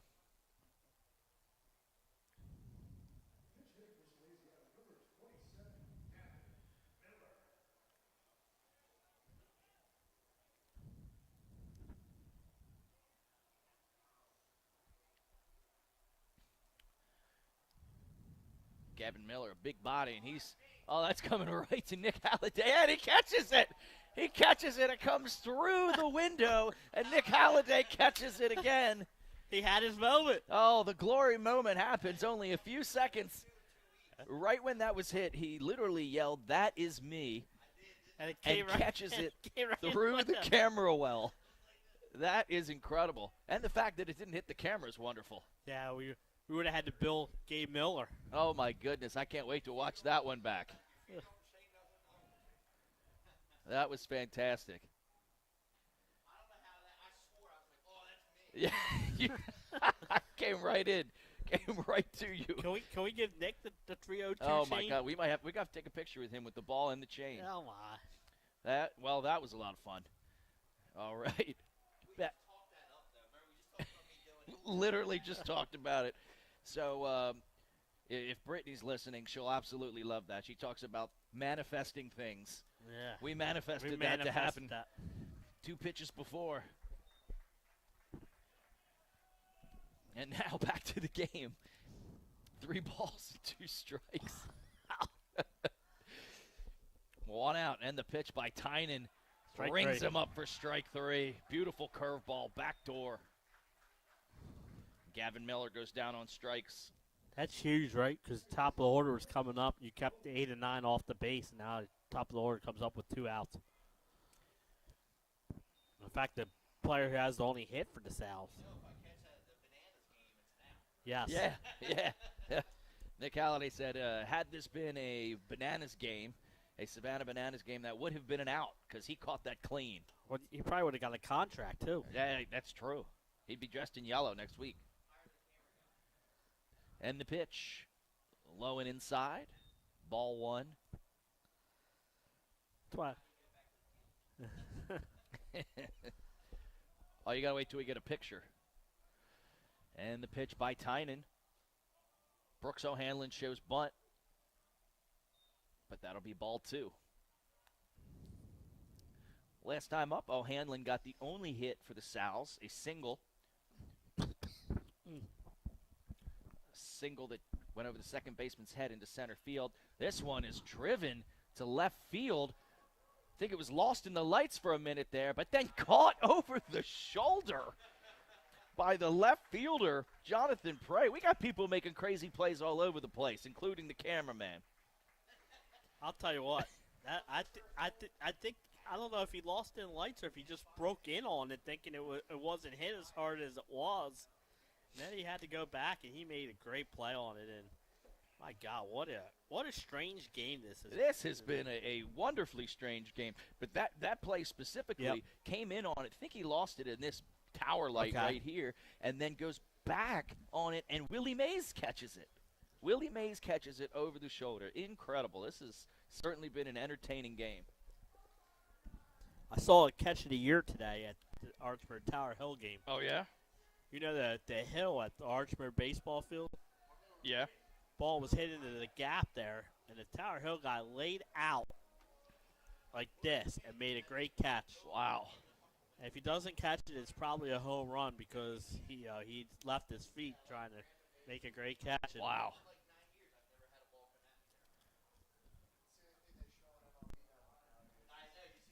Yeah, we're conversation behind us about how we just manifested a ball to come through the window. That's crazy. That was two pitches before. That was crazy. We're talking about it. Oh, wow. See what happens when Mike Lang doesn't come to these games. You get the craziness. That is too funny. Does Nick get a contract? Well, I think he needs a picture with that ball in the 302 Sports chain. Yes. And the best part about it is it did not hit the camera or any of our equipment. McSorley still on the mound for Salesianum. This 5th inning goes to the bottom frame. And now Tristan Tynan leads off another inning. Seems like he's been leading off a lot of innings for them. And this is his 3rd time up. He's flied out his previous 2 times up. Sally's got it. Sally, both pitchers are pitching outstanding here tonight. Getting some help from their defense and also, pitching out of the jams all night long. First pitch is outside. Yeah, you're right, Jason.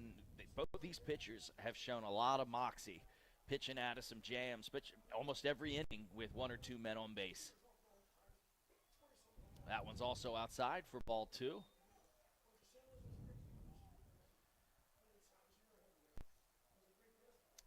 McSorley taking his time against his counterpart, Tynan. Inside for strike one. Yeah, you know, if you're Tynan, you certainly can't complain about that. He's gotten that call all day. Yeah. Although Tynan really hugs the plate here. Really. He's close to it, so Yeah. any pitch that looked inside to him is probably on the plate. And another one, strike two. Count runs even 2-2. Nobody out. As the wonderful colors drape over Frawley Stadium. And that ball's popped up. Foul territory. Third baseman calling for it. And then it was dropped by Moxley, who came over at the last second and called him off. He slid out a little bit. But he looks all right. That's one of the third baseman's underneath it. And then called off last second by Moxley. And he kind of almost like he overran it a little bit. Yeah. He's coming from a longer distance. And actually, we'll have to give you the new defensive substitutions because I believe that's not Catalina on third base anymore, but I'm not sure it's Gavin Miller either. I don't have the binos, so I can't see. I think it's number 13. Oh, it is Catalina. Yeah, still. Catalina re-entered. Okay, so Catalina re-entered. The one difference between high school and the pros, Craig, is you can re-enter at least once a game. So if he does get pitch hit for again. Oh, and they call that ball 4. That was looked like a good pitch from up here, but once again, we Little are high. not the umpires. And so Tristan Tynan gets on base for the first time with a walk here to lead off the fifth inning. Wow, normally we get a courtesy runner for the pitcher. We don't hear, so that tells me he must be a good runner. He says, nah. He looks like he's fast. Let's see what he does. Strike one on the outside corner. Horning taking the signs. You know, it's really funny. The sign the third baseman just gave was our butt sign in middle school. And then high and inside. Horning getting out of the way at the last second there, thank goodness, as he was showing bunt. Yeah. He did a good job, too, pulling the bat back, so he was not called for a strike. And 1-1, no outs. Catalina coming in, looking to play bunt, and that'll be strike 2, as Tynan was off for second base with the pitch. The pitch before was what we call a little sweet chin music. Oh, yeah. It's our second wrestling reference of the night. Let's see if we can. Me and Mike Lang were able to get up to 8 80s references on the softball game the other day. Oh yeah, Mike can list them. Yeah, I think 7 of the 8 were him. 1-2 to Horning, and the pitch. That's going to be strike 3, and he's rung up on a great curveball by McSorley. Yeah, great pitch.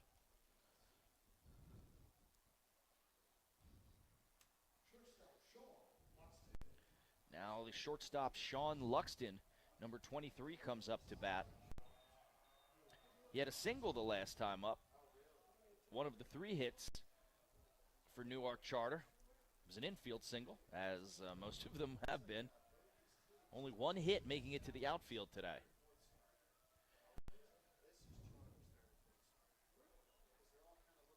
McSorley from the stretch. Good curveball to start the at-bat, 0-1.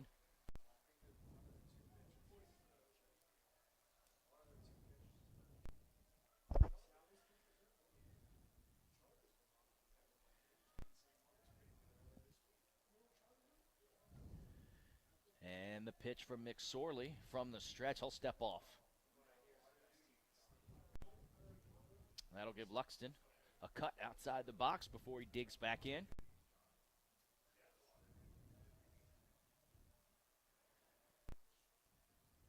And the pitch popped up on the infield, sky high. Catalina coming in on the pitcher's mound, makes the catch.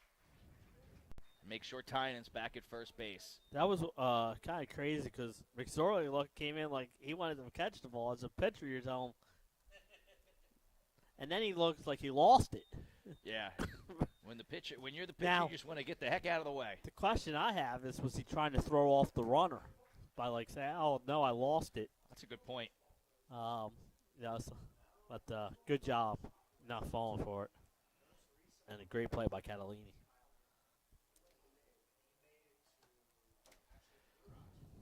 And now, Deron Griffin, number 28, the first baseman, up. He walked his last time up. Runner's going. Great throw, but it makes to the outfield.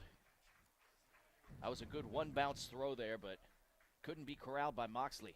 Yeah, I think what he's trying to do is throw the one bounce and try and get him to swipe tag. And now we'll have the courtesy runner for the pitcher. So the pitcher does the work. He steals the base. Now we'll get the courtesy runner. He's going to come to the dugout. Thank you, coach. Maybe you want run one extra. Number 13 coming in to pinch run. The courtesy runner, as they say.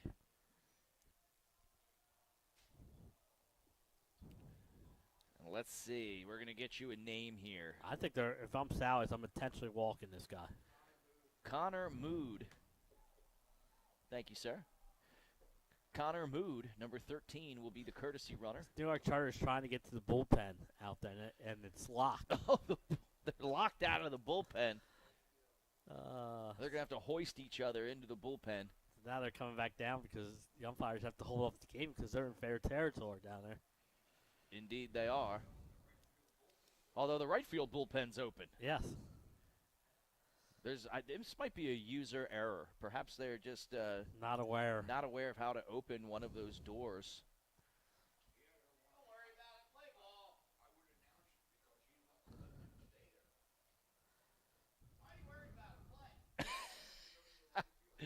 Oh, this game has been such an adventure, and I'm here for it. I'm enjoying it the whole time. But now the umpires are going to have a little bit of a conference about where exactly they're going to be warming up. Yeah, I think because that's in play over there, the umpire probably said. I think they're going to say that since one bullpen is not open on the left side, they're not going to let these Salesianum kids throw in the right bullpen. That's what I'm thinking right now. Yeah, they're on the field. They're on the field of play. And that ball's live over there. So, I think that was the argument, but I'm okay with it letting them warm up over there. Just so you have to pay attention. Yeah, I mean, when you think about it. Wrigley Field, where's the bullpens? They're right there on the – and there's not much foul territory at Wrigley Field. And to your point, I mean, you think about all the other fields that we go to around the state of Delaware for high schools, a lot of those bullpens are right there on the foul lines. Yeah. But after that, Deron Griffin up to bat. 1 ball, no strikes. And that ball's lined into center field.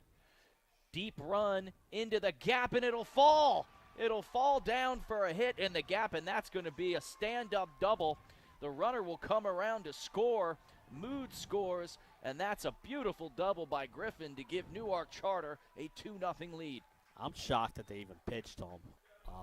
I would have intentionally walked in, but they did, and I'll tell you what, he put a charge into that ball. Great effort out there in center field. Laid out, tried to dive and make the catch, and it's a good thing that ball kind of went into his glove after he dove over. That probably could have been inside the Parker. Oh, absolutely.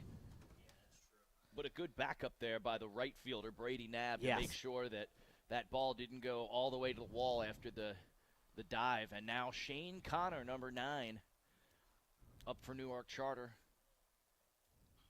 And that one's fouled back.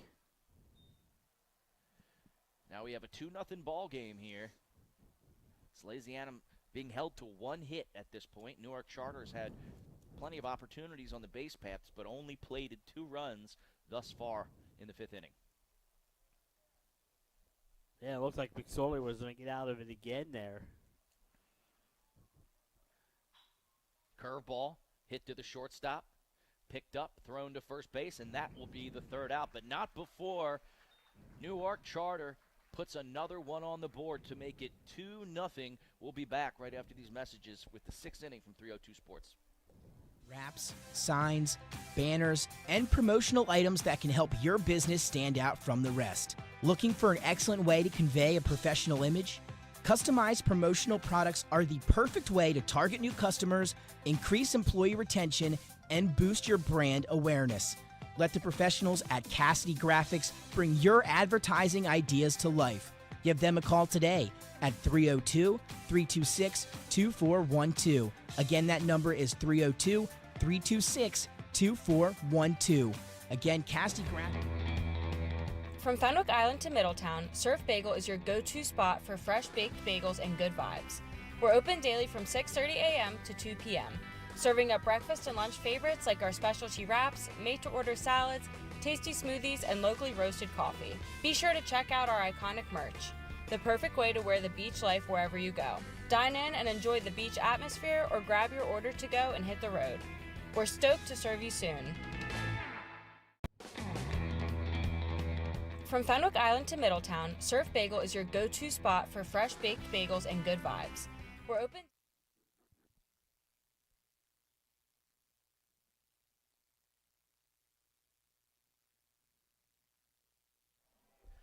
Welcome back to Frawley Stadium, where C.J. Moxley, number 2, the shortstop, is leading off for Salesianum. Tynan still on the mound. Tristan Tynan for Newark Charter pitching a great game. Nice curveball for a strike, swinging strike. Yeah, he's kept these Salesianum hitters off balance with a good mixture of fastball, curveball, changeup. C.J. Moxley, 0-2 now. He struck out his last time up. He flied out his first time up. And the pitch. That ball gets away from him. 1-2.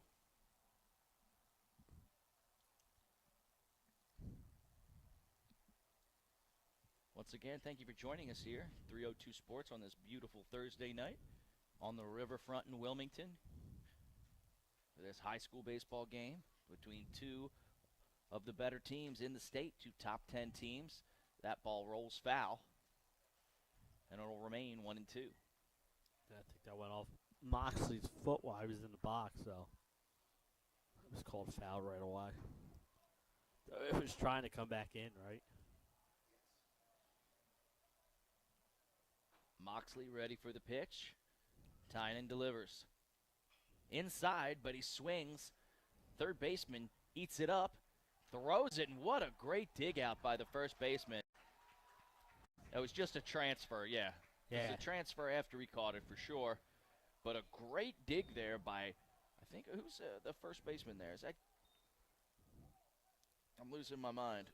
Oh, yeah. Forgive me. That was Griffin. I think they overturned it, Craig. Really? I mean, he was just taking it out of his glove to throw it to the second baseman after the out. The home plate umpire, I guess, had an angle of it. He's the one who overturned it. Wow. Okay. And I think, you know, the Newark Charter is going out to the first base umpire, but the first base umpire, First base umpire called. Yeah. Yeah. He had it out, and the home plate, Teddy came in and asked the home plate umpire to go out and talk to him, and when they talked to him,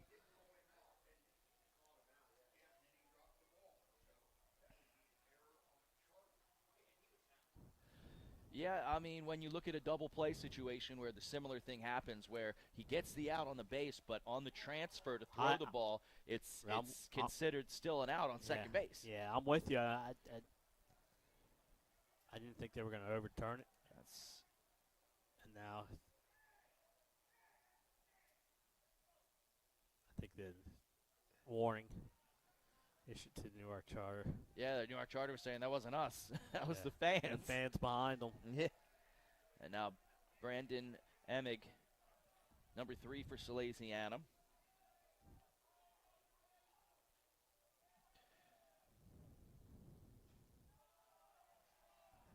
He flew out his last time up. I'm sorry, grounded out his last time up.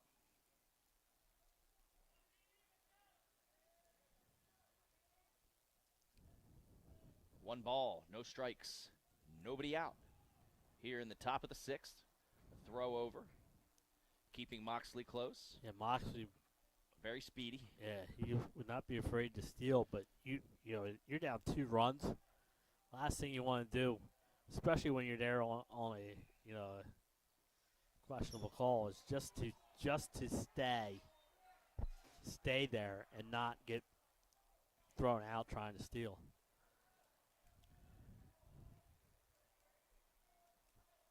Questionable call according to the fans there. That one's a strike. 2 balls, 1 strike, and the Bronx cheer from the fans over here by Newark Charter. But in all seriousness, I think this home plate umpire has done a great job tonight. Yes, he really has. Very consistent. Really consistent. You know, as a batter and a pitcher where he's calling it. Throw back over to keep Moxley honest. Yeah, the only suggestion with that is if he doesn't have a big lead, I wouldn't be too worried about him. We've seen a ball already thrown away. And the pitch. Inside. Strike 2 right on the inside corner. Great pitch there, off speed by Tynan. Relying more and more on that curveball as he's realizing that he can paint the corners with it. 2-2. Nobody out. And the pitch, and he rings him up for strike 3. Great job of getting out of a 2-0 jam there. Great job of pitching, right? You know, you run on first base in a 2-0 game. You're behind 2-0, and you come back and you get him 2 good curveballs, and it looked like he threw that one right by him. Yeah, 2 off-speed pitches, and then he just blew him away with the high heat. Now, if you're Newark Charter, and great job by the coach, he's positioning these outfielders into the no doubles defense. Now Landon Johnston up. And these next 2 hitters from Sally's both have power, so. The catcher and cleanup hitter for Salesianum. He walked his first time up. He flew out his last time up. And you're right, Salesianum moving into the no doubles defense. I'm sorry, Newark Charter into the no doubles defense. And that one, almost like a swinging bunt past the pitcher. Oh, I would have eaten that one. And he gets him at second base. Ill-advised. All right. We're going to have to recap everything that just happened there as I was trying to stay ahead of the action. Yeah, it's looked like it was going to be first and second with a swinging bunt, but an ill-advised throw to try to get the runner at first by Newark Charter goes into the outfield. All runners try to advance, but unfortunately, Johnson thrown out at trying to take second base. But Moxley makes it over to third. What an adventure this has been. Yeah, that's a great heads-up play by Griffin now, man. Ball gets by him. He chases it down and throws a seed to second base. Right now, Griffin, early candidate for our player of the game. Defensively, offensively, he's doing it all. And now Jack Bujnowski's up for Salesianum, number 20. Again, great job blocking the plate there. 2 balls, no strikes with 2 out and a man on third. Salesianum trying to get that guy home. Popped up to the second baseman who makes a great catch over the shoulder. He may have thrown it away last time, but he makes a great catch, Horning does that time. And that'll end the inning and end the threat with another runner stranded on base for Salesianum.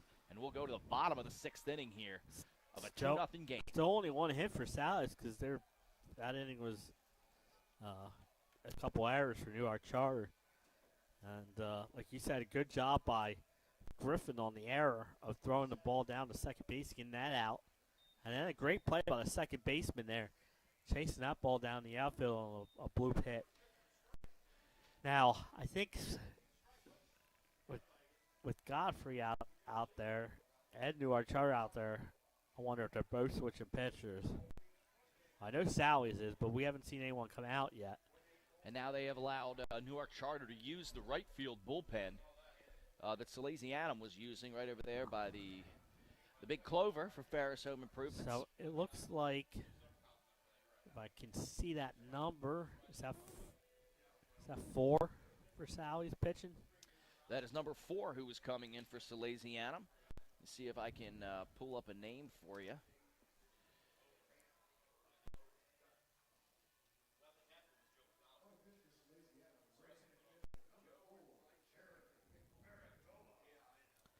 So that's going to be Jeremy Marandola.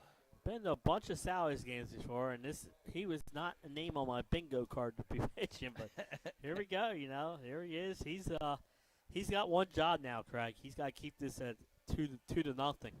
Exactly. I'm actually a little surprised they took out McSorley, but he was probably approaching the. He was probably getting close to the pitch count. He gave up that deep.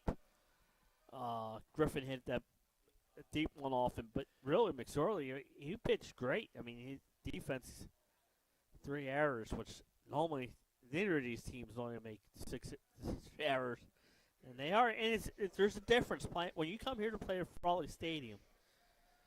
It's a little different than playing at a high school field. It's different in a lot of ways, and one of the ways that we discussed at the beginning of the game is the space on the outside, the foul territories, the out-of-play territories. So when you overthrow a ball at a high school field, it might only be 10 feet to the backstop. Now you have 25, 30 feet to the backstop. Yeah. And Austin Liedeshuk back up for Newark Charter. First pitch, swing and strike. And his last time up, he got a hit. And now he pops this one. Looks like the right fielder will come in and play that. And that's out number 1. As an outfielder, you always want the outfielder to make the call on that if he can get to the ball. And Brady Knabb comes out to make that one. Good job of communication, too, because you had the first baseman, the second baseman, and McNabb all going after the ball. McNabb was able to call him off and no collision, which is key. And, yeah, with these lights here, it's a whole nother adventure. You're not used to that as a high school player, a lot looking into the big bright lights. And now Patrick Bigliani, number 11 for Newark Charter. Oh, high and inside. Ball 1. He probably felt the breeze on that one on his ear. Yeah. 1 ball, no strikes. Ooh, big cut there by Bigliani for strike 1.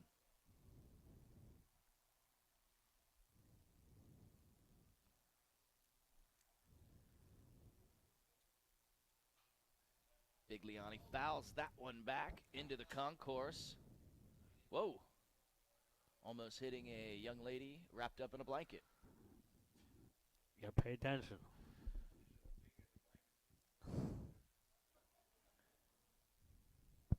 And the pitch. Low and outside. Great job there by Johnston to keep the ball in front of him. Not that it would have mattered, but still a good save. But still, you as a catcher, you want to practice them. Oh, great. Now I'm starting to get NFL draft notifications on my watch. I'm going to have to silence those. I'm like, why is my watch buzzing so much? Somewhere Nick Allison-Dree's probably going, and the first pick. It looks like the Jets are on the clock. And the pitch, that's going to be it hit him, but he swung. So that's going to be a foul ball.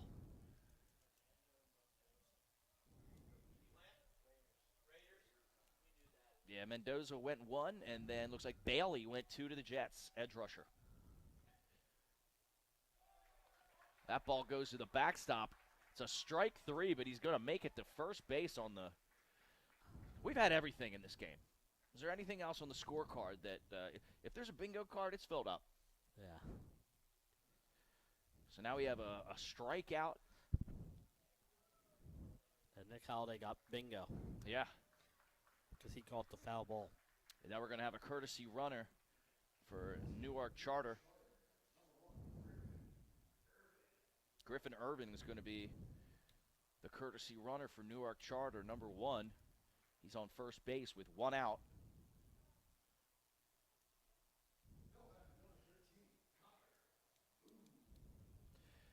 And now Mood, his first time up to the plate.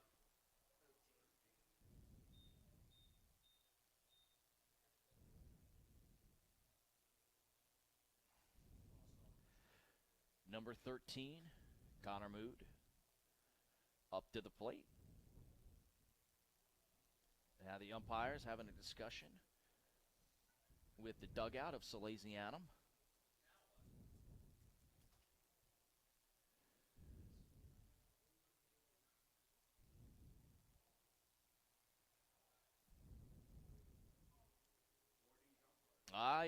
Your guess is as good as mine, Jay, on what's going on now. Nobody up here in the media or scorers booth has any clue. We need to give these umpires microphones so they can tell You gotta us. get them mic'd up. Yep, mic'd up. Now the Newark Charter guy going, let me get in here before they change the call again. Yeah, by the time the Newark Charter coach gets over there, they're gonna have called the runner on first out.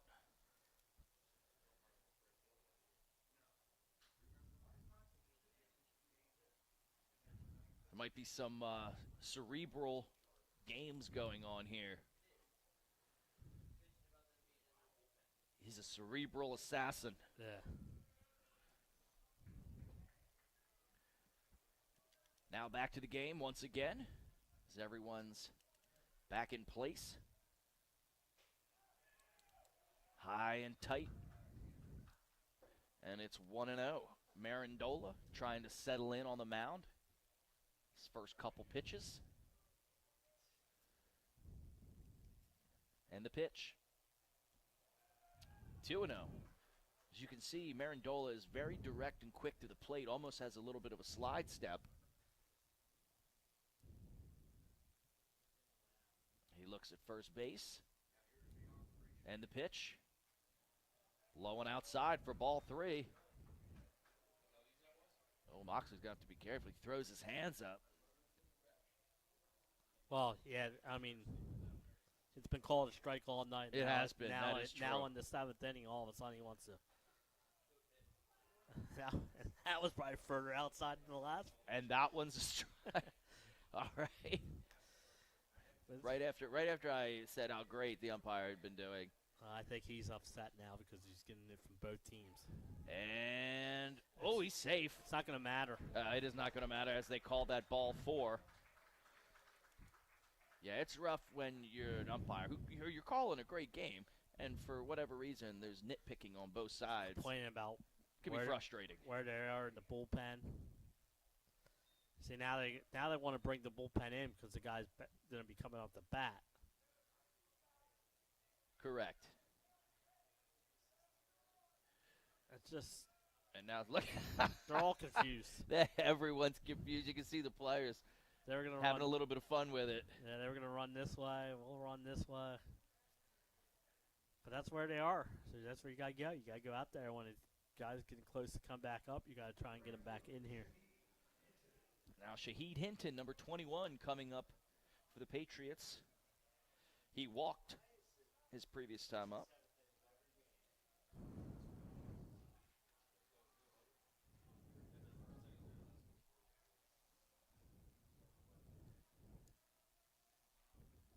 Steadies for the pitch. 2 on, 1 out. And that ball goes all the way to the backstop. Every runner will easily advance. We're going to have second and third with 1 out for Newark Charter.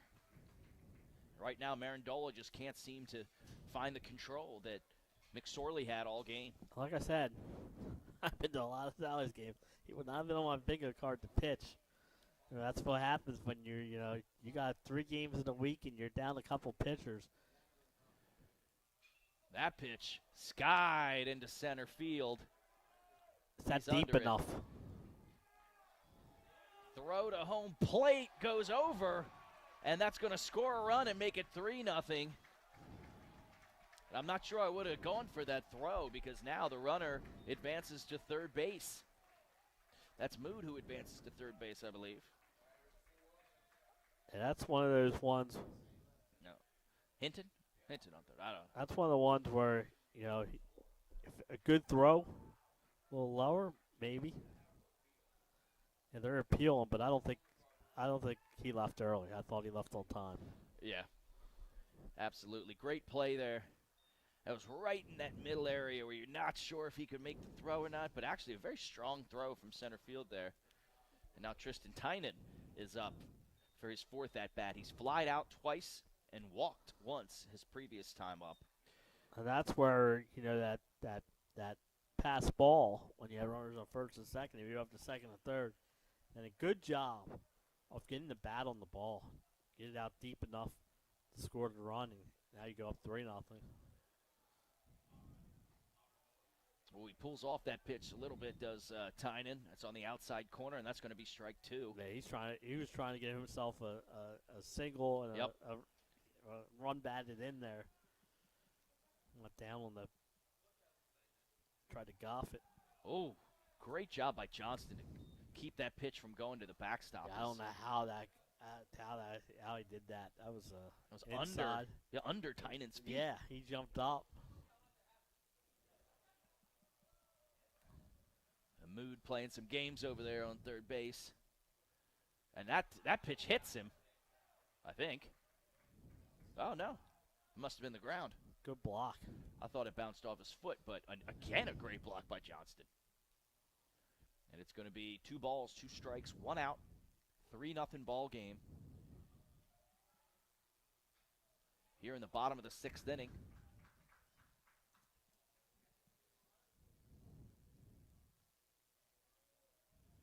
Once again, thank you for joining us here, 302 Sports. I'm Craig Leskowski here with Jason Winchell and the sure-handed, hot hands Halliday over there helping us on camera and basically everything else we need. Curveball outside. That's going to be 3-2. The count runs full. Man on third base. That's Connor Mood. The pitch. That's going to be ball 4, and Tynan will take first base. Good at bat. Good at bat. He's down 0-2 in that count. Fouls a couple pitches off and draws the walk. His 2nd time on base tonight. Both walks after he started with 2 flyouts. And now Horning. Why are we discussing this again? I just don't understand. We're always having discussions here. It's a walk. What it are we? Ball 4. What You are we go to first talking? base.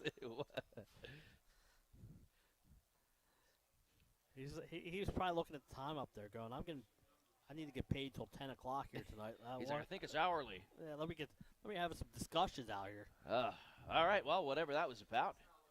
Here we go. Last time up, James Horning struck out. Immediately, Tynan goes to second, which we assumed. Yeah, I'm Smart not catcher indifference there. You know, he threw the ball last time and went into the outfield and scored a run. This time he's like, I am not throwing it.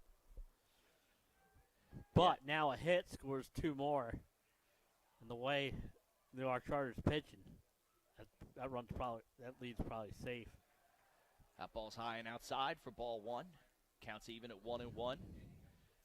Man on second and third. Tynan on second. Mood on third. James Horning up to bat. He struck out. He reached on an error and flied out. And now a perfect bunt, but He's wow. safe. He is safe at home. I thought that it was going to roll back so he could tag. He's safe at first. He's safe at home, and he's safe at third. What a perfect bunt laid down by Horning there. At first, I thought it might be a little too close to the plate. Yeah, and I think Johnson realized there was 2 outs. Instead of trying to get that tag at the plate, he tried to wheel around quickly to get the throw at first base. I think he thought there were 2 outs, but there's only 1 out. There is? There should be 2 outs because there was 1 out and then the fly ball to the outfield. 1? Okay, 1 out. So then that's why. Always an adventure. Then why? Yeah. Then that's a good. Yeah, it was that confusion we had before. It was just the 1 out. But Yeah. Yeah. and now number 23, Sean Luxton, up. He's 1 for 3. Walked his first time up, a single his second time up, infield single, and then a pop out his last time up.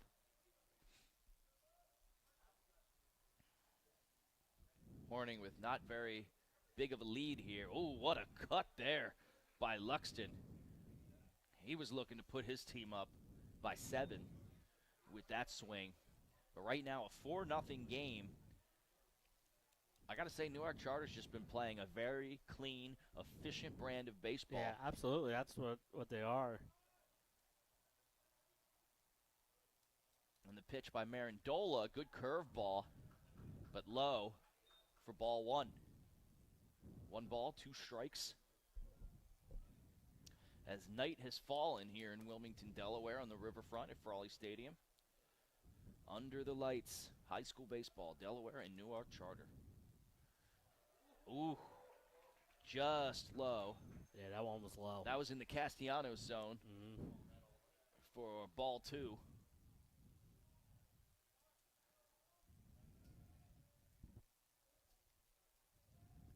Marandola sets, and the pitch.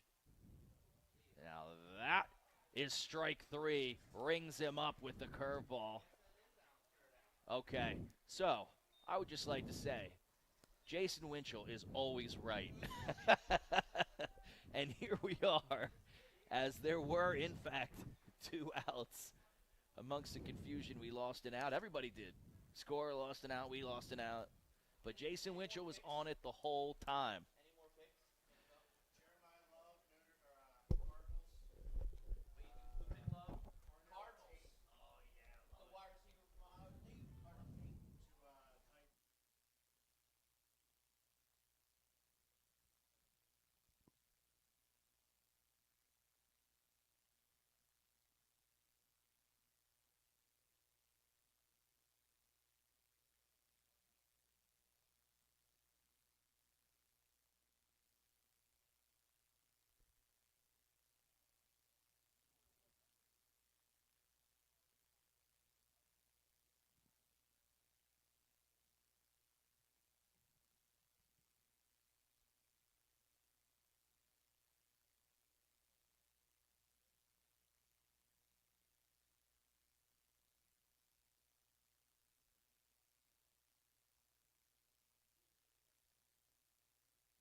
And we're back.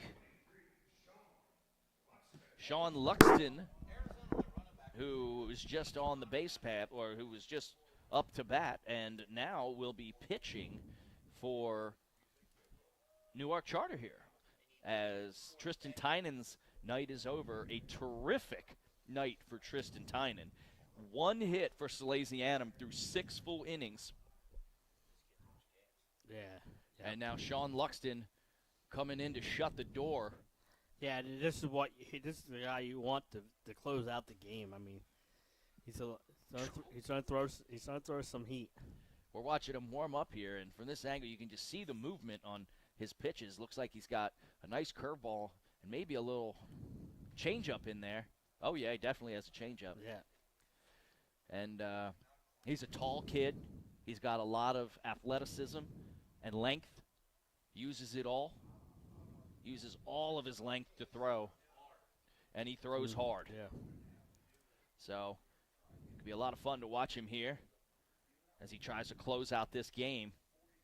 And for those of you who don't want to be missing the NFL draft, Bailey went second to the Jets. A big pick, number 3. The Cardinals pick my boy, Jeremiah Love, as I am a Notre Dame fan. Jeremiah Love goes to the Cardinals at 3, and then Tate to the Titans at 4 out of Ohio State. And those are your picks as of now. Try to keep you informed on all things sports here. As Brady Knabb, number 12, comes up for Salesianum. And the first pitch from Luxton.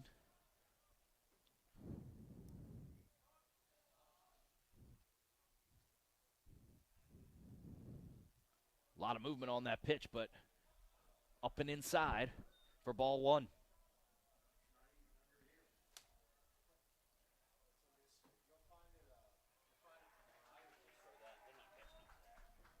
Great pitch. Strike one, just throwing gas down the middle. Hey, you got a 4-run lead. I'm just, I'm just. Oh! Ooh. McNabb saw his life. He saw his life flash before his eyes. I think I saw his life flash before my eyes. He might pull the John Kruk with Randy Johnson, on the mound, getting out of the way. The pitch, right down the middle. There's just it's so tough to catch up to that, especially when he comes in with the off-speed pitch next, with the movement and the difference in speed. Great closing stuff. 2-2. It's one thing Newark Charter has this year. They got great pitching staff. Inside, 3-2. Like I said, they beat St. Mark's last Saturday down at University of Delaware. Their only two losses are to Careville, 1-0, and to Cape Henlopen, 4-0. Oh, and Luxton, the count was full, and Luxton ends up walking him, having a little bit of control issues with the first batter. And Salesianum, for the first time, gets the leadoff man on base with a walk.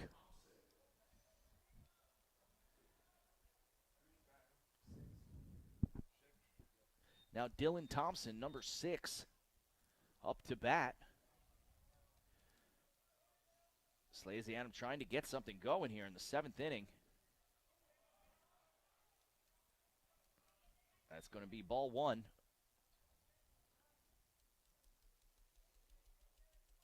Bigliani steps out there just to try to calm him down a little bit. Might be a little fired up.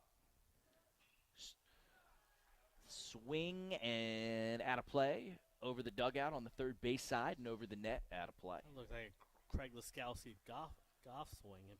Oh, absolutely. Back spun 2 feet from the pin. Yeah, although the only difference would be mine would go that way to the right, slice off hard, maybe into some sort of obstacle. Okay. Steve Ray will tell you all about my my golf swing the last time we played. Dylan Thompson up, 1-1. I believe you had a nice golf game earlier today. Yeah, yesterday. Oh, yesterday. 2-1. Yeah, this is a good trip to the mound right here, right? You got a 4-run lead. Just throw strikes. I think he's overthrowing a little bit. Yeah. And this is a good meeting just to come out and right. 2-1. He's probably saying throw it over, let them swing. And we've been making some great plays all night. Now, if you're Thomas, you can't help him here. Yeah. Thompson, you gotta look for just strikes. I agree. If you're Thompson, you got to keep the bat on your shoulder. And that ball, there's a Taylor-made double play, and he gets him out. What a beautiful play. Once again, you have manifested something to happen. The beautiful defense, the double play by Newark Charter. The meeting at the mound, just perfect timing. As we spoke about earlier, Newark Charter has just really played a solid baseball game. That's right. You're right. Make them hit it. You got a defense out there. You got a 4-run lead. Just one guy on base, but you start putting more guys on base, then you get time run gets close to coming up. So, great job by the coach going out there and settling them down. And that's hit right up the middle by Chase Holston. First pitch swinging, and only Salesianum's second hit of the evening. Talk about how big that double play was. Oh, absolutely. Yeah. Absolutely. Chase Holston with a single up the middle. And once again, only the second hit of the game for Salesianum. Hard to believe with all the base runners they've had and all the adventures that we have been through tonight together. Us, you, the viewers. It's been one of those nights, right? Oh. Trying to figure out what's going on. Oh, yeah. Announcing after things happen just so we can clean it all up. And now Hasim Martin up, and that ball up and in, high and tight. The curveball missing. 1 ball, no strikes. And, yeah, right after both of us said Dylan Thompson should not help him out and keep the bat on his shoulder, swings into a double play. That ball also inside for ball 2. 2 balls, no strikes. Just a total of 7 hits tonight between the two teams. And 6 errors. Yeah, which is normally you don't see between these two teams. There we go. A strike from Luxton. Finally finds the zone. 2-1. Although a couple of those errors were a bit questionable for Newark Charter. And the pitch by Luxton. Swings and fouls it out of play. That was letter high. Race for the ball. Once again, like you said, Jay, you can't keep them. You can't. Well, you can't. If you're Salesianum, you can't. Oh, sorry. We got all of a sudden we had like an NFL draft update in our ear. But I was gonna say you can't help them out if you're Salesianum. Don't swing at those high outside pitches. Low and outside for ball 3. Runs the count full again.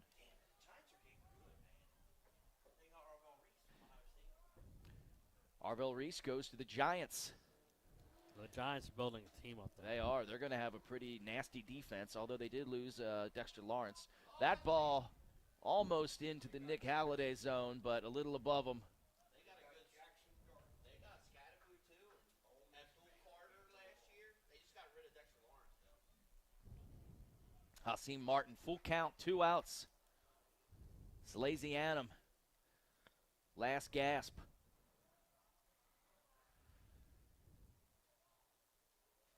Hakeem Martin steps out, takes a few cuts.